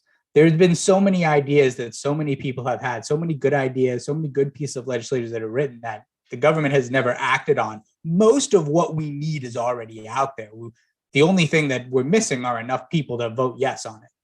And that's something I say a lot, that the United States of America, we have every resource we need except one, which is 51 senators willing to vote yes to help people. That's the only thing that we're in short supply on here. Universal housing is a system that I have devised that would be modeled after our public school systems, right? Our compulsory education system, which is something that essentially says that every community is responsible for requiring that children receive a free and appropriate public education, right? And you are not allowed to deprioritize it. You are not allowed to neglect it. You must, no ifs, ands, or buts about it, provide an education to every single child. It's too important. You may not neglect it. I agree. And, then we have state levels of, we have county school boards, we have state departments of education, we have a federal Department of Education. And, the higher the levels go, they provide structure, they provide guidance, they provide supplemental funding if necessary. And, they lead the way in terms of initiatives, and, they have carrots, dangling, which is to say that, if you do more of this, we'll give you more funding. If you help build this system, the more of it you do, the more you qualify for, and so forth. But, there's resources, there's aid, there's infrastructure to support this all around. And that's what we need for housing, is essentially to just make the decision and say, at the local government level, every community is required to have housing. No one is allowed to be homeless anymore. We are abolishing homelessness. We're the United States of America, goddamn it. No more homelessness. No American should be without a roof over their head. How you do that is up to you. So in your community, if it's tiny houses, if it's portables, if it's old hotel converts, if it's, you know, building community centers. Look, man, every city I go to has two malls, right? This is an old Chris Rock joke. Every city has two malls: the mall people go to and the mall people used to go to. Right. Yeah. So basically, Right? yeah, the idea isn't that in much Orlando, different. we have the Fashion Square Mall, which has like 3 stores left in it. The entire it doesn't even have a food court anymore. The entire food court closed. There's an entire wing of it that just has those big cardboard fake facades around it, right? Like, you could easily turn that into the largest community housing center in the state. Hell yeah, you we could. don't have a shortage of roofs. We have plenty of roofs, right? Whether it's that the government takes over vacancies or foreclosures, Yeah. Or right? yeah, That they assume foreclosures from the banks, or, you know, that they take over vacancies, or, you know, pay homeowners, you know, who can't find rent, whatever it is, right? Whatever works best for your community. so basically, what it all comes down to is what, from what I understand, is just the reorganization of our priorities. What do we want to do? That's it. 100%. It's priorities. Yeah. Absolutely. It is almost just about 2 o'clock. There are if you guys have any questions in chat, please move them up. I have a couple here. Is anyone else running against Rubio as of right now? And are you the most progressive, and why? Yeah, so right now it's the open period. So the filing deadline is April, which means there's a lot of names, because anyone can just, you know, file and say that they're a part of it. If you want to see Right. who are real candidates, I would recommend going onto the FEC website. You can look at how much money people are raising, or that people are raising, and any candidates that have a 0 next to them aren't actually raising money. They're not actually out there working or trying to talk to people or do things. So, you know, that shortens the list a bunch. There's about 1 or 2 other Republicans that have maybe raised a little money, and there's about 6 or 7 Democrats that have raised a little money. So Val Demings is the one who has raised the most on the Democratic side. She is the presumptive nominee or clubhouse leader at this point. You know, there's one candidate who, based on their last filing, has raised $100,000, which is impressive, until you like go into it and you see that they took out a loan for $100,000, and that's Oh, the money that they God. raised. So, you know, there's more to the numbers than just what you see on there. You know, also, you know, ones who are accepting money from corporations have it easier than ones who aren't. I am by far the most progressive far left candidate in this race. Since Val Demings entered in, there's been a lot more people trying to brand themselves as progressives. A lot of people, you know, hoping that maybe they can jump on that train or get some progressive endorsements. But I have no fear or concern. You know, we're going to stay in this. If it has to be on a shoestring budget, just weekend warrioring it as a teacher and going around. You know, we spent the entire summer traveling the state. And going out on every break and meeting with people and doing these Zooms whenever we can. And, you know, I've done a couple hundred Zooms with county commission, or not county commissions, what am I saying? With county Democratic committees and organizers and DSAs and clubs and caucuses and so forth all across the state. Yeah. Whether it's that's how we run it, and we just continue to build and get up there until the filing deadline. Big national endorsements and support aren't going to come until after the filing deadline, when people have made the ballot. How many actually make the ballot? I'd say maybe 4 to 6 on the Democratic side, and probably 1 or 2 other people who are rich enough to just pay the $15,000 to get their name on there so they can say they ran against Rubio or whatever. It's going to be Rubio on the right.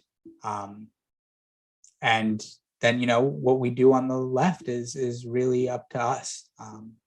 You know, I think that progressive policies are more popular, and, you know, we just have to get out and have that ground game that beats the air game, you know, get to enough people, because money doesn't matter. You know, I'd rather be that $5 million Booker candidate than the $71 million McGrath candidate. I agree. I think that I hear that. I think that it really is a way. It is a matter of how turnout happens, and like I think that that is another one of my concerns is like, how do we get turnout? And I think that by talking to people, despite if they agree with you or disagree with you, just sitting there and talking with them Mhm. it can put a seed there, and I think that more politicians need to move in that direction where they're actually talking to people. I got a question here. My question is, why should we trust what is said when it's usually not going to happen? Which is another one of my concerns, in the sense that, like, you can see it in the audience questions where there's this sense of disillusionment because it seems like they want to And agree. they're not wrong. Right. They seem to want to agree, but like the question is, why should we trust what people say when they feel like it's usually not going to happen, right? Right. We vote And people in on this these is one of the ways that premises. they got over the top in Georgia. And John Ossoff pointed this out, much to Jamie Harrison's chagrin at the first big DNC live Zoom meeting earlier this year. So Jamie asked John, John, everyone wants to know, tell us, how'd you do it? How'd you flip Georgia? And John looks at him and he goes, you don't want to hear it, but we paid people. He goes, we paid our ground people. We paid people to work for us. We were in the middle of a pandemic. Unemployment was at its worst. People were worried about losing their houses or how they were going to feed people. And so we paid them $15 an hour to be on our field and go knock on doors. We couldn't keep, they've been burned out by people coming to them and promising to make their lives better if you work for us today. And we can't keep asking people to do for us ahead of time and trust that we'll do for them later. Yeah. We've got to do for them now. And so we paid people. I think came out and worked for us. Yeah. And that's what we're going to have to do, is pay. Like, we're going to have to get people involved. And look, like, Ron DeSantis is the governor in the state of Florida. We are currently in the fourth wave, which is the largest wave of any. All 67 counties are rated high risk red by the CDC right now. During the year 2020, our threshold for having a countywide lockdown was 15% positivity. All 67 counties are above 15% positivity right now. And it is illegal to have a countywide lockdown. There is a good chance we will still be dealing with COVID in November of 2020. Yeah, that's for sure. It is going to be difficult, but there is going to be need. And you know what? We've got to go out and do it for the people. And some of it just comes to actually going out there. I said at the beginning, I'm going to visit every county. And people were like, yeah, okay, we'll see it. And then when I showed up in Pensacola, and then when I showed up in Monticello, and then when I showed up in Perry, and then when I showed up in Immokalee, I'm actually going to Immokalee again tonight. And then when I showed up places, there. People start to believe, because everyone says they'll go, but no one else went to Immokalee. I showed up in Sebring, which if you go onto Wikipedia, you'll see is the hometown of one of the Democrats who is actively raising money and running for Senate. Sebring. Yeah. I showed up to the Pride Parade in Sebring. The candidate from Sebring did not. And that's sad. Don't think that there is anyone in Sebring who didn't notice that. Yeah, you got to get out to people. You do. That's it. Yeah. Speaking of that, we have one of our viewers asking how hard is it to canvass in Florida, especially during COVID? It's getting harder again. I did some canvassing over the summer, which was great. A lot of it I did was with other candidates, people running for city council, county commissions, local mayor races, special elections, going out with people. It's a little different because, again, most canvassing is very target specific because, there's too many people in Florida, right. But they only want to go to Democratic voters. They only want to go to registered voters or Democrats. They only want to, but we've got to talk to everybody. So when I'm out, I will literally go house to house. And sometimes it's easy. Like, you look at a house and it's going to be a rough one. Or you look at it, or sometimes you'll just see and be like, that's not on our list, but it's going to be an easy one. Let's go. Yeah. And so we go and we talk to people. But you know what? I go out and, I like going where there's need. And so, you know what? A lot of times, if I go out and I've got my sleeves rolled up and people haven't met a lot of Senate candidates who have sleeves or want to talk, they're willing to at least talk to you. They're willing to at least say hey, what's that? Really? You're running, or who are you? And they'll be like, wait, like, so you're from always. So you're from around here, huh? I'm like, no, I'm from Orlando. And you came here? Yes, I did. Because you're just as important as people in Orlando. Because you're just as important as people in Miami. Like, they will open that conversation. Like, you can talk to them and they will have that conversation with you. And that's what we need. We need to be talking to everybody. So, I go out. Unfortunately, it's getting worse. And one of the things that killed us in 2020 here was that Democrats were safe and Republicans weren't. And not being safe during COVID meant that you got a lot more canvassing and a lot more work done. And it showed in the polls. We've got to be able to get out to people safely. We've got to be organized, and we've got to be able to go to doors with our masks on and go safely and have those conversations with people. Absolutely. Yeah, absolutely. I have a bit of like a quick I guess a tangential question. Is it possible that some of the problems that we are seeing is, well, not always, but seems to be rooted in inconsolable ideologies, inconsolable ideological differences, where people decide to dig their heels in to the point where there is a percentage of people who are living in an alternate reality. Yet, we still need to reach out to enough of those people to make a difference.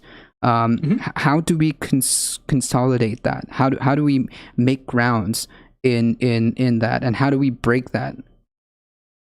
Well, and so here's the thing is that, again, like, the Democratic Party has been too targeted and only trying to speak to, those Democrats and those people for so long, and, maybe invest some. So many at our county level are really trying to push and branch out on their own and take the initiative to go out to MPAs and independents, but we've got to talk to Republicans. And, it's the same thing. People say Marco Rubio is unbeatable because he's got a lock on, the Cuban community and Hispanics in South Florida. Marco Rubio is not unbeatable. If anything, Marco Rubio's most memorable election is him getting beaten, running for president in 2016. Yeah. Marco Rubio has never been challenged. In 2010, the Democratic Party went out of their way so far, and this is documented, they went and got Bill Clinton to come down to speak to the Democratic nominee, Kendrick Meek, and try to get him to drop out of the race because the Democratic Party felt Charlie Crist had a better chance of winning, but not if he was splitting votes with a Democrat. In 2016, they promised the world to Patrick Murphy because Rubio was running for president. And then when Rubio got into the race, the Democratic Party lost. They ghosted him, lost his number, right? Like he was a clingy ex-girlfriend. And left him with nothing. And there was no campaign. There was no campaign. Murphy didn't have the money to do anything. Rubio didn't campaign. Rubio coasted on what he spent running for president. Rubio won by 7.5 points. Rubio has not been challenged for his U.S. Senate seat yet. Right? And so there is no one working to go to those people and talk to them. And even if you think that you can't win, you'll never win Cubans, maybe you won't. But you know what? There's a big difference between losing 80-20 and losing 55-45. Oh yeah, and even if some of these folks, if you just talk to them, like these are people. So there is a scenario. I'm not saying you're going to convince everybody, nor should it be like the priority, but like sometimes just talking to people and understanding where this is coming from, because like a lot of it, I think you may have talked about this earlier, is rooted in a real need. What is it? Well, sometimes it's healthcare. Sometimes it's they're worried about where their next meal is going to come from. Absolutely. And these things are different county by county too. Florida is such an incredibly diverse state because there's nowhere else in the state that's like Miami, and there's nowhere else in the state that's like Orlando. And hell, Kissemee's right next to Orlando, and there's nowhere else that's like Kissimmee in Osceola County, right? Like we have such wildly different needs all across the state. And so much of it is driven by neglect. We have, these horrible outbreaks of ALS all up and down our West Coast as a result of the blue-green algae. Yes. Oh, it's That's disgusting. Yes. resulted, all of that going back to, the biochemical measures they used to clean up the BP oil spill in 2010. We have Yeah. red tide on our Atlantic coast, right? We have, we're seeing things, some people are worried about sea level. Some people are worried about, we have, whether it's, we have more cases of, say, police violence or homelessness. We have different problems across the state in different places. I had already mentioned Bay County and the Panhandle and how badly that they've been just repeatedly unable to recover from the battering of hurricanes. Right, well, Taylor County is up in the Big Bend, right? So it's right around where the state kind of turns from the base to go into the Panhandle. Taylor County is where Perry, Florida is. Taylor County was a place that I'm super glad I visited. They only got about 15,000 people living there. But what I learned when I visited Taylor County is they only got one hospital with an emergency room, but not enough emergencies in Taylor County in order to make that emergency room profitable. So the hospital has been going to the Taylor County Board of County Commissions month after month asking for money to help them keep the doors open. But it's the Taylor County Board of County Commissions. They're tax base. Even if they're on the water and have some nice money from the people who own waterfront, it's still a county of 15,000 people. They don't got a lot of money to give. So everyone in the county knows that it's only a matter of time before the emergency room closes. And when it does, the nearest emergency room for the residents of Perry, Florida, and people in Taylor County is going to be an hour and 25 minutes away. Wow. Oh. That doesn't matter. That's not an issue that only affects Democrats or Republicans. Everyone in that county wants to see the government come in and subsidize their healthcare system because they believe that they need an emergency room, whether it's profitable or not. Right. They need a system that will allow there to be emergency medical services available, whether it's profitable or not. And that the is Republican one of our legislators and the 4 pillars. people that they've elected absolutely refuse because that's socialism and that ain't on our platform. Right. They refuse to engage with them. And so when I went there, and look, man, I drove through some hairy stuff, right? I saw a lot of Confederate, I see Confederate flag driving to Florida all the time. I saw a high density of Confederate flags. I saw some Nazi flags. I saw some blends. I saw some. It's unbelievable, isn't it? And yet, people wanted to talk to me or ask because there is a legitimate concern.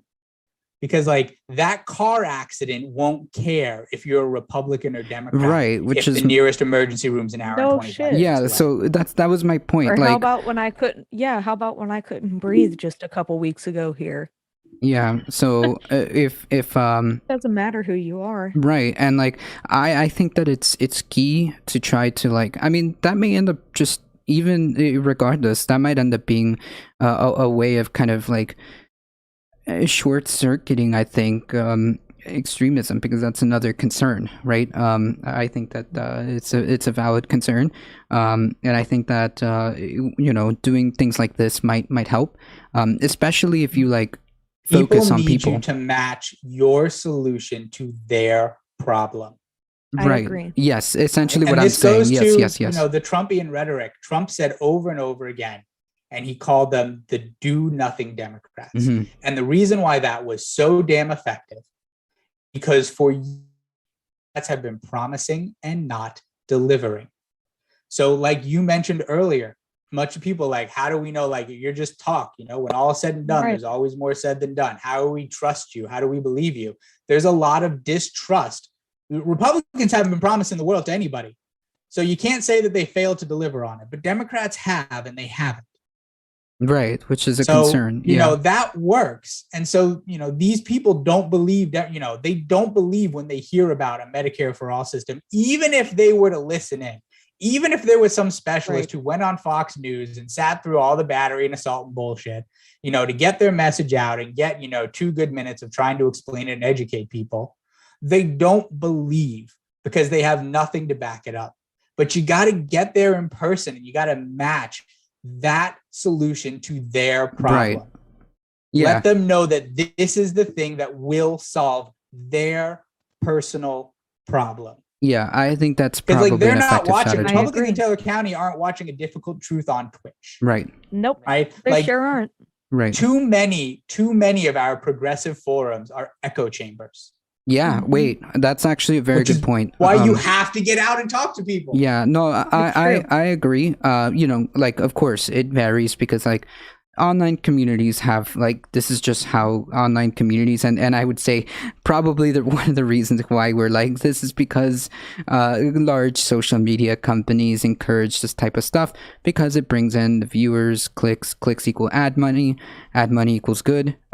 So I think that, yeah, we're being driven to a degree with that. The algorithms promote, polarization. They like it, and I think that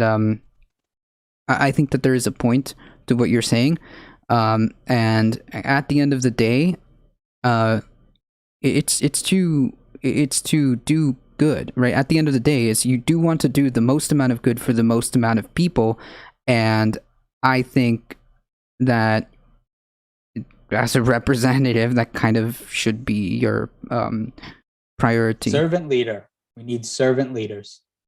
We do. Yeah. We don't need people thinking about what the people who don't really need anything to live their life. They could just sit at home and not ever work another day and pay all their bills and not have a problem.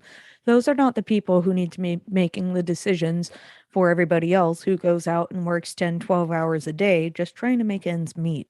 And that's a damn shame in and of itself, that you have to work literally half a day every day during the week to hope to just even make enough to make ends meet. Florida especially, the rent down there is twice what it costs me up here in Georgia to pay for a home.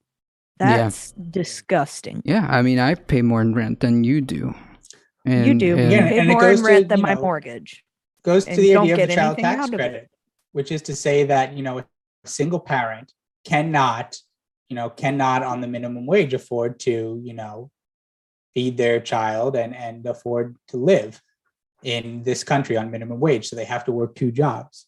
And you know what, if that child is 4 years or above, all right, so they go to school for the day for one of them. But they, if you have two jobs, they don't go to two schools. So now you have to pay for childcare, which, as the father of a 6-year-old and 8-year-old, I can tell you oftentimes I am paying more than minimum wage per hour. I'm always paying more than minimum wage per hour for childcare when we need it. I know that. Which means, like, in order for that second job to be any kind of effective, you have to have some sort of other childcare or ways to take care of it. It doesn't work. You mean you don't just have a grandparent work. Taking care of your child when you have to work and you don't have to pay anything for it? Isn't that how everybody's life is? Yeah. And why nobody should be stressed about paying for childcare? Yeah, so that's a thing. I mean, like, I will say this: the Biden administration's child tax credit was huge. So I will say that absolutely. I have another question here. Do you need to swing the large right-wing presence in the Villages community to win in Florida, or is that a lost cause? Also, hey Josh, Emily from Thrip Campaign wishing you well was another comment. Hi, Emily. Thrip is running for U.S. Congress out in Volusia County, and is another progressive and a good guy. He's a former DEC chair out there, and was the first DEC chair to actually reach out to me and welcome me into the race when I joined last December. So a good guy out there in Volusia County, if you're a progressive, to keep an eye on. Do I need to, nothing is a lost cause. Okay, we need absolutely everything. But, we can win, and we have to go everywhere. There is nothing that is lost. It truly has to be a 67. And some of it is just because of the infrastructure, because we're dealing with an infrastructure where Democrats are at a disadvantage in the majority of counties. Okay, because if you are not a current office holder, right, you do not have the ability to go to places and speak to people the way an elected official does. An elected official who is also a political candidate has access to go to schools and businesses and government offices and parks and events and do these things. And they can speak publicly at any time because they are an elected official and they don't need to pull permits a lot of times, and they can just go. As a political person, you can't go to events run by certain, tax exempt organizations, or you can't speak at them because it could imply endorsement unless other candidates are there. There are lots of restrictions on where you can go, how, and when.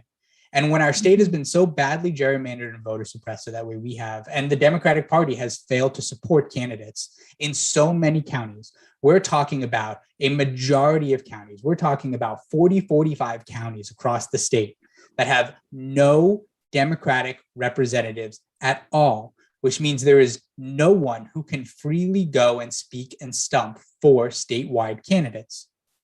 Whereas they all have Republicans.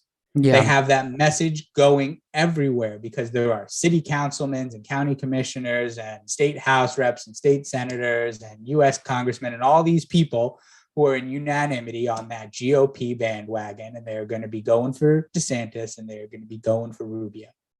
Right. So we have to go everywhere, and because the infrastructure isn't there. Right. It's one of the reasons why we've been put into a place that even though there are more registered Democrats, we lose over and over again because, the Democratic Party decided to punt on these places and they thought the Republicans wouldn't notice. So the Republicans started punting on them, too, so they could focus their resources on the same ones we were focusing on and take the wins in all the places we punted. We've got to get in there. And it's why down ballot races are so important. It's why I've been going out and canvassing with people running in these elections, because we need to go around and tie ourselves to those candidates, and we need to help those candidates win and get in office. So we have those people talking. We need to be involved. We need to have big statewide candidates and US Congress people going around and working with all of our local ones and canvassing with them and getting that name presence in. And it's just, look, it's not going to be easy. Beating a nationally known two-term incumbent in a state that hasn't elected a major statewide Democrat in 8 years now since Bill Nelson, who had it with the incumbency, and that was barely challenged by the Republicans. They haven't won a tight Senate or governor's race since the 90s.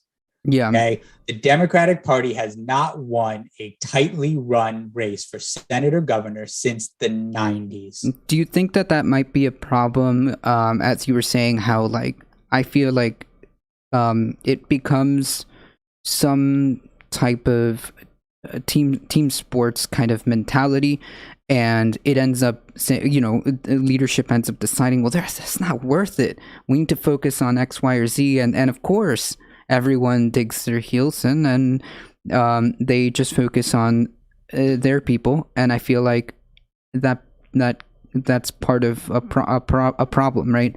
I almost one of the things, and we just got rid of this, was that we had a weighted system in terms of determining the leadership. And so what that weighted system did was it gave additional votes. So every county had 2 delegates for the Democratic, for the FDP, the Florida Democratic Party. But the 7 largest counties got additional delegates, ranging from 14 votes per delegate, not additional delegates, additional votes per delegate, ranging from 14 votes, their vote counted 14 times, to the delegates from Miami, whose votes counted 58 times.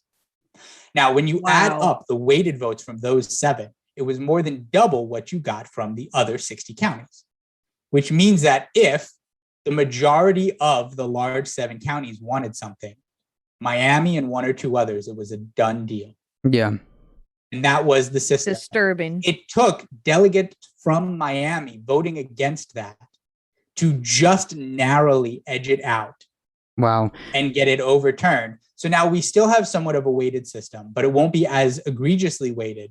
And it will be by having more delegates. Different counties will have different apportionments of delegates. So it's not that one person's vote will count 58 times, but maybe there's 30 delegates. And so will they all vote in unanimity on something? It's going to break it up some, break up the power there. But we've seen a centralized leadership model like that, which is responsible for all the attention being thrown at those centralized places. Right. And yeah, the majority of counties have been against it. The majority of counties have been against this model and against it, but they don't have the money or the support because of that weighted system. Their votes literally didn't count as much. Do you think that there could be a viable solution to something like partisan gerrymandering. I know that the Supreme Court has made a decision, or is looking to make a decision, to kind of like wipe their hands off of it. They are less likely to become referees, which, if that becomes the case, obviously it's an all-out gerrymandering war, and I think that's going to be bad. I think that's going to be bad. Is there an alternative, or maybe would you support something that involves a neutral party deciding these redistricting? Yeah, we need it coming from the federal government. We need to get the For the People Act and the John Lewis Voting Rights Act in, and we need to have a federal system of elections that ensures that for federal elections, districting and elections are the same way. That means that U.S. congressional districts, the way Senate elections are held, presidential elections, that all of these are overseen from the federal point. And then we need to make sure, right now, the Florida State Constitution is written to allow the party in power in Congress to write the districts. And when the Republicans got in power in the early 2000s in the state legislature, they took over and they wrote them in their advantage. And they have only been bleeding and blending them into their advantage ever since. It's the reason why, a great example of it, and one that's about to get completely rewritten, is Stephanie Murphy's one. Stephanie Murphy's run goes from Atlanta up to St. Augustine and cuts through about 7 different counties. It's one of the most gerrymandered ones in the country. Yeah. And it was red. It was cut specifically to bleed Dems off of other places while still running through mainly rural areas and trying to maintain and be a red seat that could pull blue votes away from other districts in order to make them more viable for Republicans. And she managed to win it and upset a Republican incumbent there in John Micah about 6 years ago. Now it's being completely redistricted again. And it's funny. It's an interesting thing here. Anthony Sabatini, who's a huge Trumpist, he's the one who wanted to turn the Florida Turnpike into the Donald J. Trump highway. I remember that. And he's on the redistricting team. And so, he had obviously knew what the maps were going to be before, and they haven't actually been finalized yet, but we've had some sneak previews as what they could possibly be. So he was on that team before, and he announced that he was going to run for U.S. Congress in his district and not rerun for his seat in the state house, which meant that he was going to be going up against a fairly beloved Republican incumbent in Daniel Webster, which shocked a lot of people. Like, did he really think that he was going to beat an incumbent in Daniel Webster? And then we got the first sneak peek of the redistricting map, and we saw that somehow Stephanie Murphy's district had been basically redrawn to kind of come right around Anthony Sabatini's house and bring him into it and make it more viably red. And so now he's going to be running against Stephanie Murphy in the district that he got to draw. Yeah, so clearly we've got massive conflict of interest. And so the TLDR should be then these redistricting maps that are determined, I assume, by the census, should be drawn out by a neutral party. I think that's... Yep. And our state constitution literally specifies that the party in power, the party who controls the state legislature, will get to do it, which is a problem. Right, which is a problem. I think that it should be. This isn't like... We need federal legislature to outlaw that in order to basically, one of the reasons why, I have all of these state issues and state concerns, local concerns, and I'm running for U.S. Senate instead of running for governor or something here in the state, is because I think a lot of these fires can't be put out from inside the House right now. And we're not the only state that is being, harmed by the governors and harmed by the politics of Republican leadership. And we need a federal infrastructure that is strong enough to prevent leaders in a state from disenfranchising and harming and basically cannibalizing their own citizens. We need to be able to prevent them from paying for for-profit prisons and increasing sentencing guidelines on borderline carceral felonies in order to, essentially sell their citizens into slavery in prison, sell them into prisons. We need policies that we need universal voting rights. So that way, no governor or state legislature can criminalize things that they can use to target people in the opposing party in order to attempt to disenfranchise voters in the opposing party. The way Ron DeSantis and the Republicans in Florida have blatantly, every state has been doing forever, but Right. that the Republicans in Florida have blatantly been doing for the last 18 months. While I we need agree to protect people from their state. Yes, And that can't happen. That doesn't happen from inside the state. Right. While I agree that I think that obviously for democracy to function, there needs to be a couple of things. We go over this here. It needs to have strong institutions. In other words, they function as they're supposed to. They're not broken. Like, for example, an undue influence in money and politics breaks said institutions. There has to be transparency in said institutions. In other words, we have to have the information, what our government is up to, how this is affecting us. And the third part is inclusivity. In other words, in order for this to work, people need to participate. So I do agree that obviously trying to make it as easy, accessible, it's just the cornerstone of a democracy for people that are here to vote, right? How do you quell the fears of some who may think that this is a kind of a top-down approach? Because there's some people who are skeptical about a more federal approach. I would say human rights over states' rights. Okay. Right, is what it just comes down to, right? I don't states' disagree. rights are great, but they should never supersede human rights, right? If there's anything that we think, and again, that's why I said human rights should be secured and insured by the federal government, right? I mean, we look at our healthcare and education systems. We love this capitalist competitive mentality, thinking that it causes people to be better, but we know that there is a state that is 50th in healthcare. We know that there is a state that is 50th in education. We know that there's a state that's 50th in housing. We know that there's a state that's last in everything. And none of them should be. Americans in Alabama are not less important than Americans in Massachusetts. I agree. And yet 100%. we allow Alabama and Mississippi and some of these other states to just be routinely harmed and have living conditions that we would compare to third world countries. I'm going down to Immokalee now, which is, so I actually need to leave. We can do maybe one more question. Stayed a little longer than I meant to. It's okay. I got to get down to Immokalee, which is a bit of a it. drive because there ain't a highway that takes you straight there. But Immokalee is one of the poorest towns in our state. They literally just have a racetrack and that's about it. In the wealthiest county in our state, which is a huge problem because that county has financial resources that they divert from Immokalee. And it's one of the reasons why I'm going down there tonight, because I'm going down to support Dr. Arthur Boyer, who is from Immokalee, a community leader in Immokalee, who is running for Collier County School Board to help ensure that the schools receive the fair amount. Because one of the things we know here in Florida is that schools don't get funded, counties do. Right. And so, Collier County gets the same amount of money for every student, whether they're in Immokalee or Naples.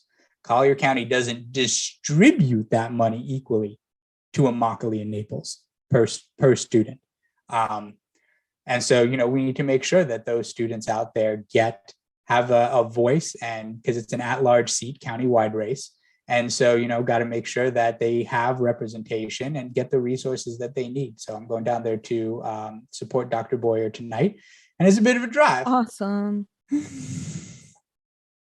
Right. Immokalee's great. I've been down there twice already, and I wish more candidates would visit places like that.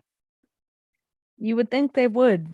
There's plenty of people there who would probably be happy to give their vote to a candidate who just made them feel like they were worth their time. Admittedly, really. I appreciate that. And if you want to give any closing statements before we go, you're welcome to. All right. So hopefully you've liked what you heard. If you haven't, at least you're intrigued or interested. To find out more, to follow the campaign or support us, you can go to joshweil.org, right? So if you look right here, that's joshweil.org. That's our website. If you're interested in volunteering, we do have we've raised enough money and moved ahead where we have a full-time field director working for us. His name's Jesse Rubens. He's out of Broward County. He's been doing a fantastic job. We've been getting literature out to people all over the state and having our volunteer network growing. If you're interested in getting involved where you're at, please go onto joshwheel.org.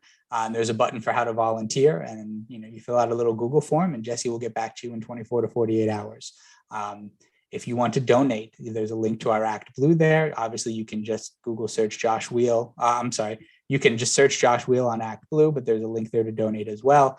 We're doing this on a shoestring budget. We are not accepting any corporate donations, anything from PACs or organizations whose politics or actions we can't endorse. We're basically on small dollar donations. And you know what? I love it. I get super excited like when I see like a $100 donation come through. And that's not, by the way, for politics, that's not considered a large dollar donation. Yeah. $100 is a large dollar donation from us, because we're running on we're going around and we're building this. This is grassroots.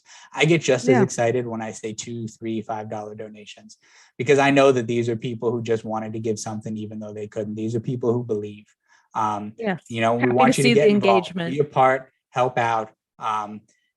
We haven't started selling merch yet, and one of the reasons is because I don't want to sell a lot of it. We're putting some orders in for merch, and we're going to be mailing it to people who've donated to us already free of charge.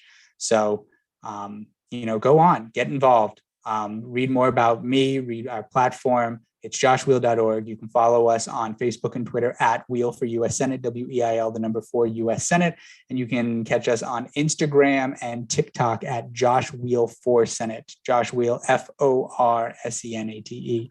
Follow us online, check out the website. If you can give, please do. If you want to get involved, this is a people-based this is as grassroots as it gets.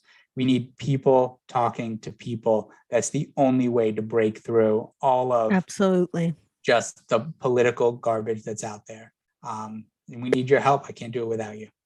Well, thank you. I appreciate your time. Thank you for doing this and sitting down with us for a chat. I appreciate that. Thank you so much. This was great. Thank you. This has been awesome. Awesome. Thank you. Appreciate that. We'll have to get some stickers to put up in our background. Yeah. Absolutely. Send me. I'll get you. We're making some stickers. I'll send you some if you give me an address to send them to. Absolutely. Stuff. Sounds great. Thank you. Thank you for your time today. We really appreciate it. Appreciate it. And good luck at Immokalee, one of my favorite towns in Florida. I used to go race up there all the time.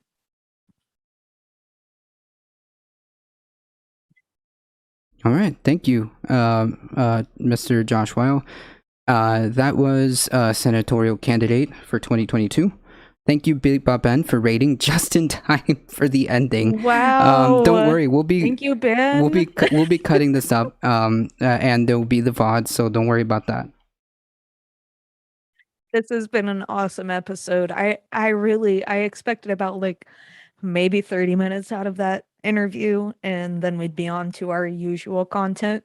But boy, we were really surprised. We got 2.5 hours of one-on-two time with senatorial candidate Josh Weil. So awesome to have him here with us today, and I hope you guys enjoyed everything he had to say, and as well as the questions that we did ask.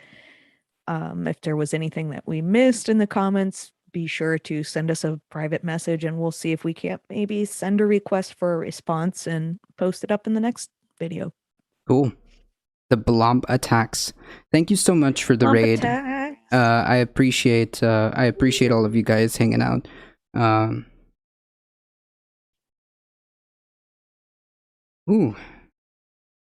sorry, but awesome. my head, I don't know if it's my headphones, but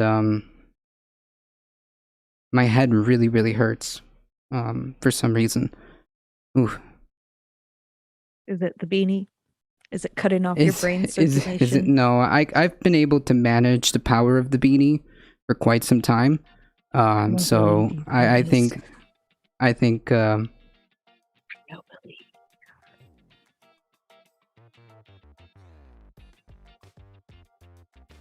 been thinking of girls who are into Nirvana. What is with chat today? Yeah, some of y'all have been off the fucking wall. Y'all have made some weird weird comments. Mass Cheat, thank you. How's it going?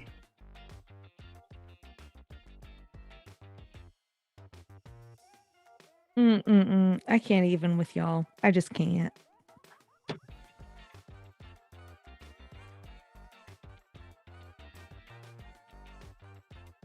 I'm also impressed with Zoom. It seemed to work the whole time.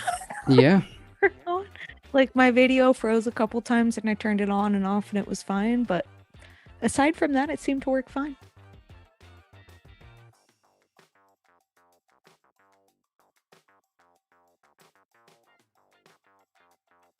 Thank you. Oh god. All right, I'm sorry guys. I'm on my laptop. I can't see anything. X witches? I can't really see what your name is, but you know who you are. Thank you. We appreciate your comments.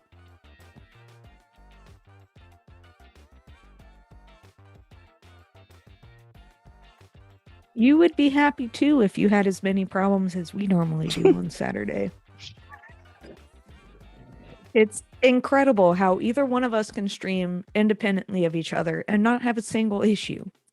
But yet, when we stream together on Saturdays, we just have whatever possible technical issue could arise, is what happens to us. Yeah, and this time it was like,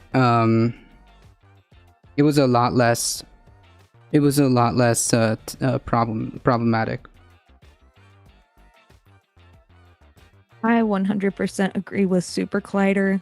I like that he seemed genuine and was not giving lip service. I totally agree with that. This was somebody who really just took the time, more time than he had originally. No, that I do appreciate. Allotted us for sure. That I do appreciate. I mean, he was just legit and 100% through the whole thing. Hey, Zachan. It wasn't just him spouting rhetoric. He was here telling us what he really thinks, what he really feels, what he's really trying to accomplish. And that's something we can get behind. I think that what I want to see in like the world of politics, as you know, things shift, I think what I want to see in terms of like the world of politics and like what concerns me is all of this yeah, that's weird comments. Jesus. I know, they're so fucking weird. So what I want to see in politics, and I think that is a shift from, and I know this sounds like, I say this because my concern is climate change. My first and foremost concern is climate change, and we were discussing this the other day. We're gonna need to be unified. We're gonna need to be unified, and failing to do so, and focusing on all of these like non-issues like the culture war and stuff like that, party politics, I think is diluting our capabilities to deal with the realities of like climate change, or is hampering our ability to deal with, I don't know, healthcare. And it's something that I'm trying to figure out how to and how to get enough support to seriously make a difference, because at the end of the day, that is always my goal, is to always do the most amount of good for the most amount of people.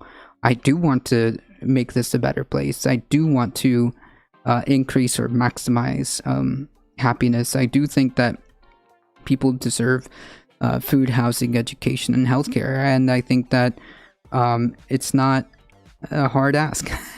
I don't think it's a hard ask, nor do I think it's impossible. I don't either. I will be doing. I'll be streaming about climate all the week. It's rough to be heard. Soul fertility sadly isn't being tracked much. Also, yes, that is a big problem. With that. We are so caught up in producing the same 3 or 4 things over and over that we don't even think for a second about how you literally cannot grow the same thing in the same soil every year. Yeah. That's true. We are on our way to having a big problem, and nobody even knows it's a thing. Yep, that's true. I want to take a second to give thanks to all of the folks who followed. So first and foremost, thank you, Alio, for the 10 biddies. Miraculous, Future Summer, Cirrus Business, Cirrus Business, Napalm Relief, Bleep Blop with a massive raid, Deca Polyon, and Coherent Dreams. Thank you for the follows. Thank you. I'm just catching up on everybody here. Duke, I hope we are not heading for another Dust Bowl. Even if he doesn't succeed in an actual election, what particular thing is important that does, I believe, have long-term value. Yeah, I kind of made a hint to that. And like I think that we need to reorganize and focus, because if we're gonna have any chance at all to build the political pressure that we need to address climate change, I think that is a thing that we need to do. I agree with that 100%. I mean, there's people who claim themselves to be 100% on the opposite end of the political spectrum for me, yet for some reason we agree on all the major issues. They think they're an A and I think I'm a B. Right, but so, oh, no. But in the end, when you actually just kind of circumvent that and just talk about what your problems are, you realize that, well, we've got problems, and most of those problems revolve are relatable, right? I mean, we all need healthcare. We all need the ability to have a roof over our head. We all need food. I would certainly hope so. I mean, this isn't like, again, this isn't right. some. And of course, I'm not going to say we agree on all the issues, because same person who agrees with me on some of the hot key issues is the same person who thinks that if you work at a grocery store or a fast food restaurant or a restaurant, that you shouldn't make enough to make a living, because Right. those are jobs for high school students. Right. So yeah, even though the people may have some logic behind their reasoning, they also are total idiots on other aspects of it. And I'm not saying that's everybody's situation, but I would have thought several years ago, when this whole huge split came between the left and the right, and I was already in the middle, I would have thought that the left and the right never would have saw eye to eye. But here I am talking to people, and on a lot of the major issues, they do see eye to eye. They just get confused about certain things, and it's like, oh, well, if you're not a doctor or a lawyer or a police officer, why would you make enough money to take care of yourself and your family? Right. And like only people who work, or only people who are in high school work at the grocery store and at restaurants and fast food places. They don't need to make $15 an hour or a living wage, whatever that might be. Yeah, and I don't mean like a false equivalency. What I mean is, like, when you talk to people in a one-on-one conversation, it's a whole different it's a whole different ball game, and that's my point. It's a whole different ball game, and that's my point. Yep.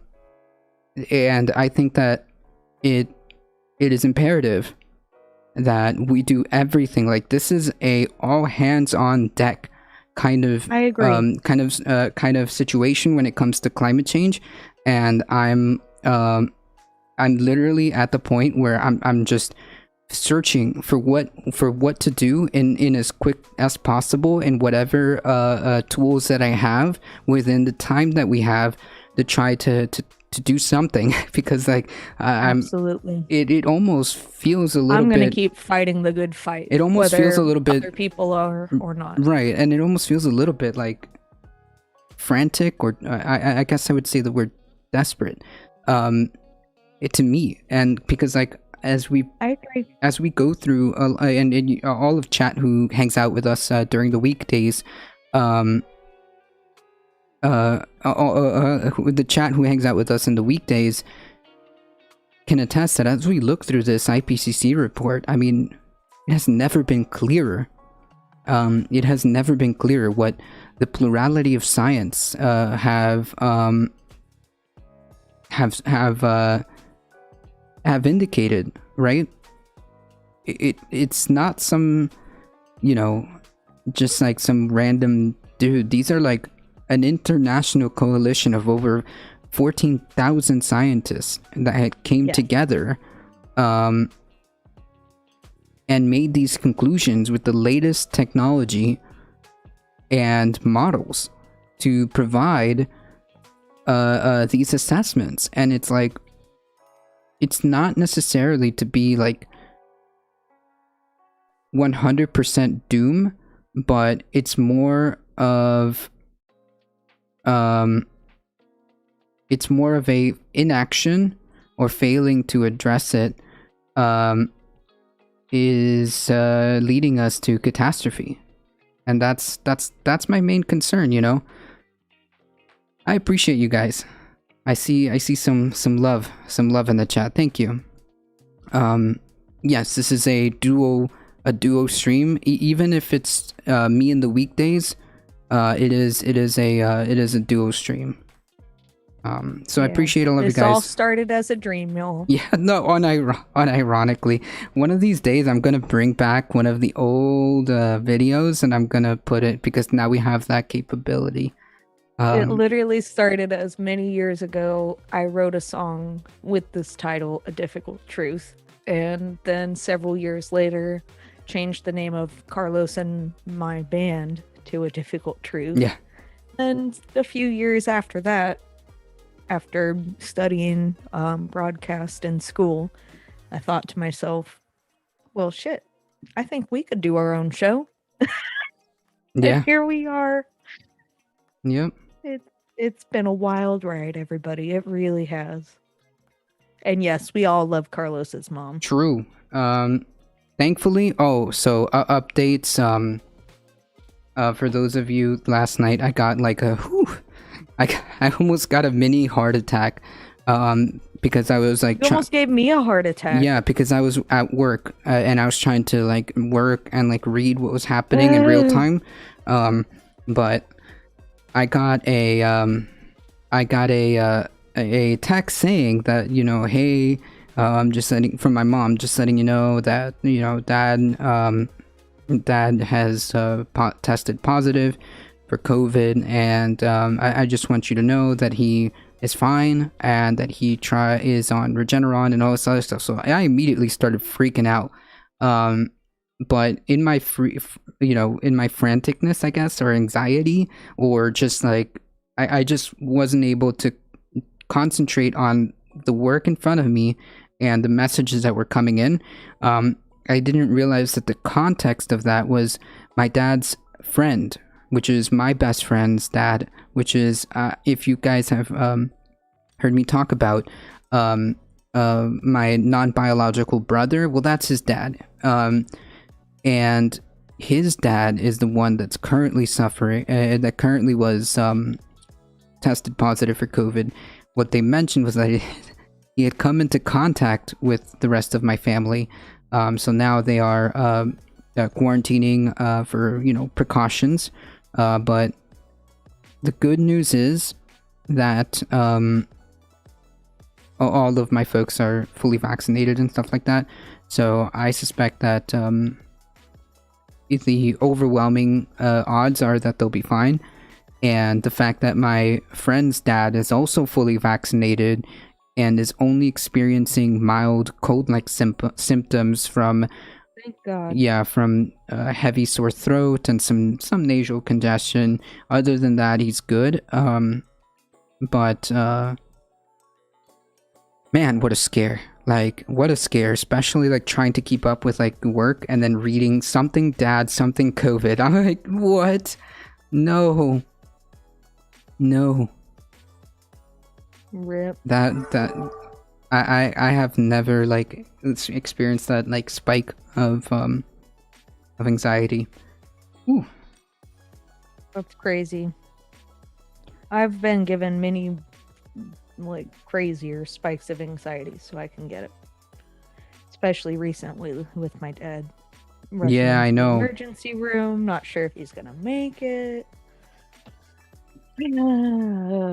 Family, I tell ya. Have Yeah, a I know. family, they say. No, It'll be it's fun, they say. it's scary. I mean, like, especially like these are your folks, you know.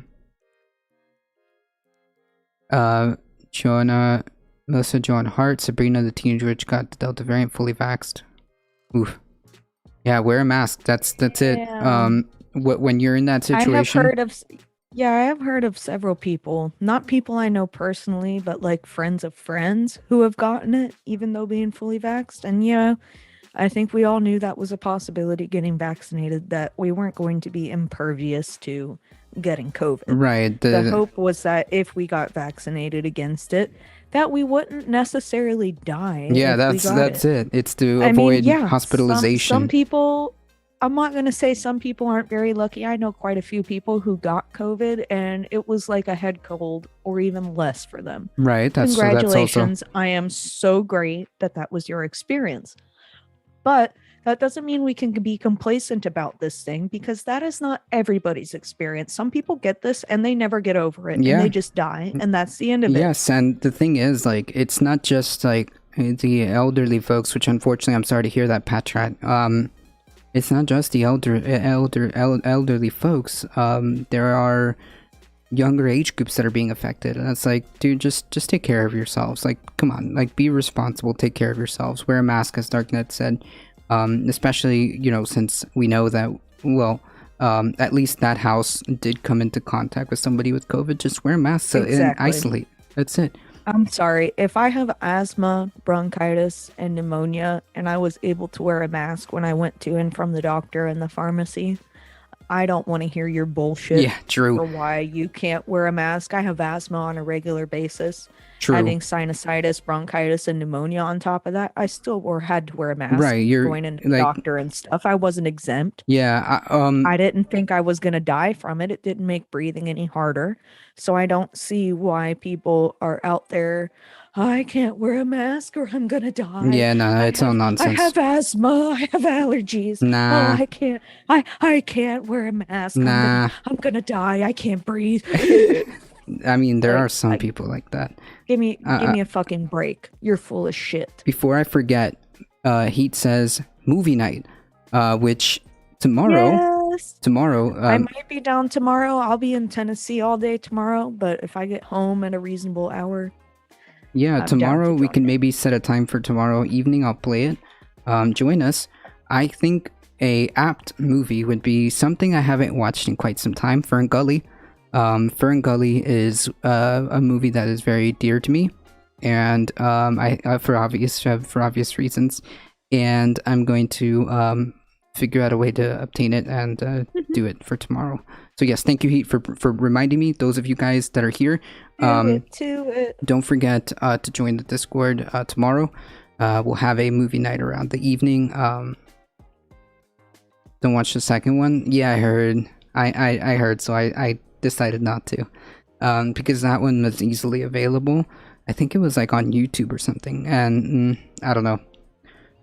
Besides, it didn't have Robin Williams. I don't think any of the original cast got to reprise the role. So I don't know. I'll see how we can get Fern Gully. Yeah, I'll see how we can get the original Fern Gully and put that one on the Discord for movie night. I want to do that as like a monthly thing or every other week thing. Just post it. You just post it on Discord.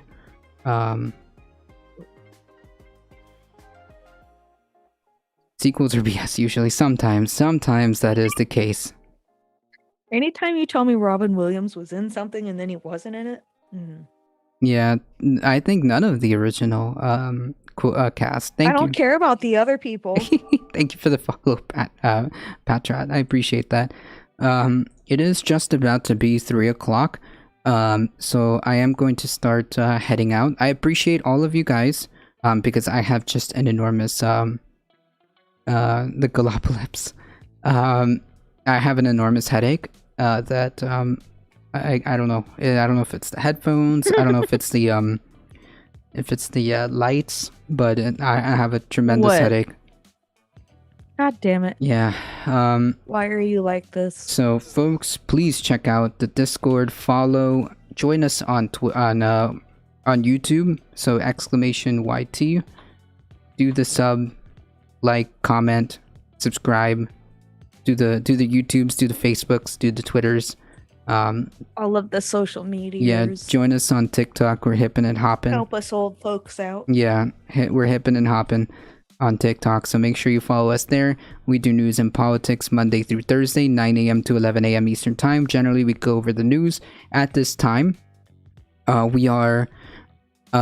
this time, what we do is we go over the daily like headlines, and then we try to read a couple pages off the IPCC report of the technical summary of 150-ish pages. Yes, of course. Can everybody go to twitch.tv/heat420_? Yeah, of course. You guys aren't already following. Yeah. You are doing yourself a disservice. That's You my should bad. Definitely be following. That's my bad. You definitely need to take care I of yourself. believe True. Carlos told me she has story time. Story time and books. I've seen you do reading streams, so check that out.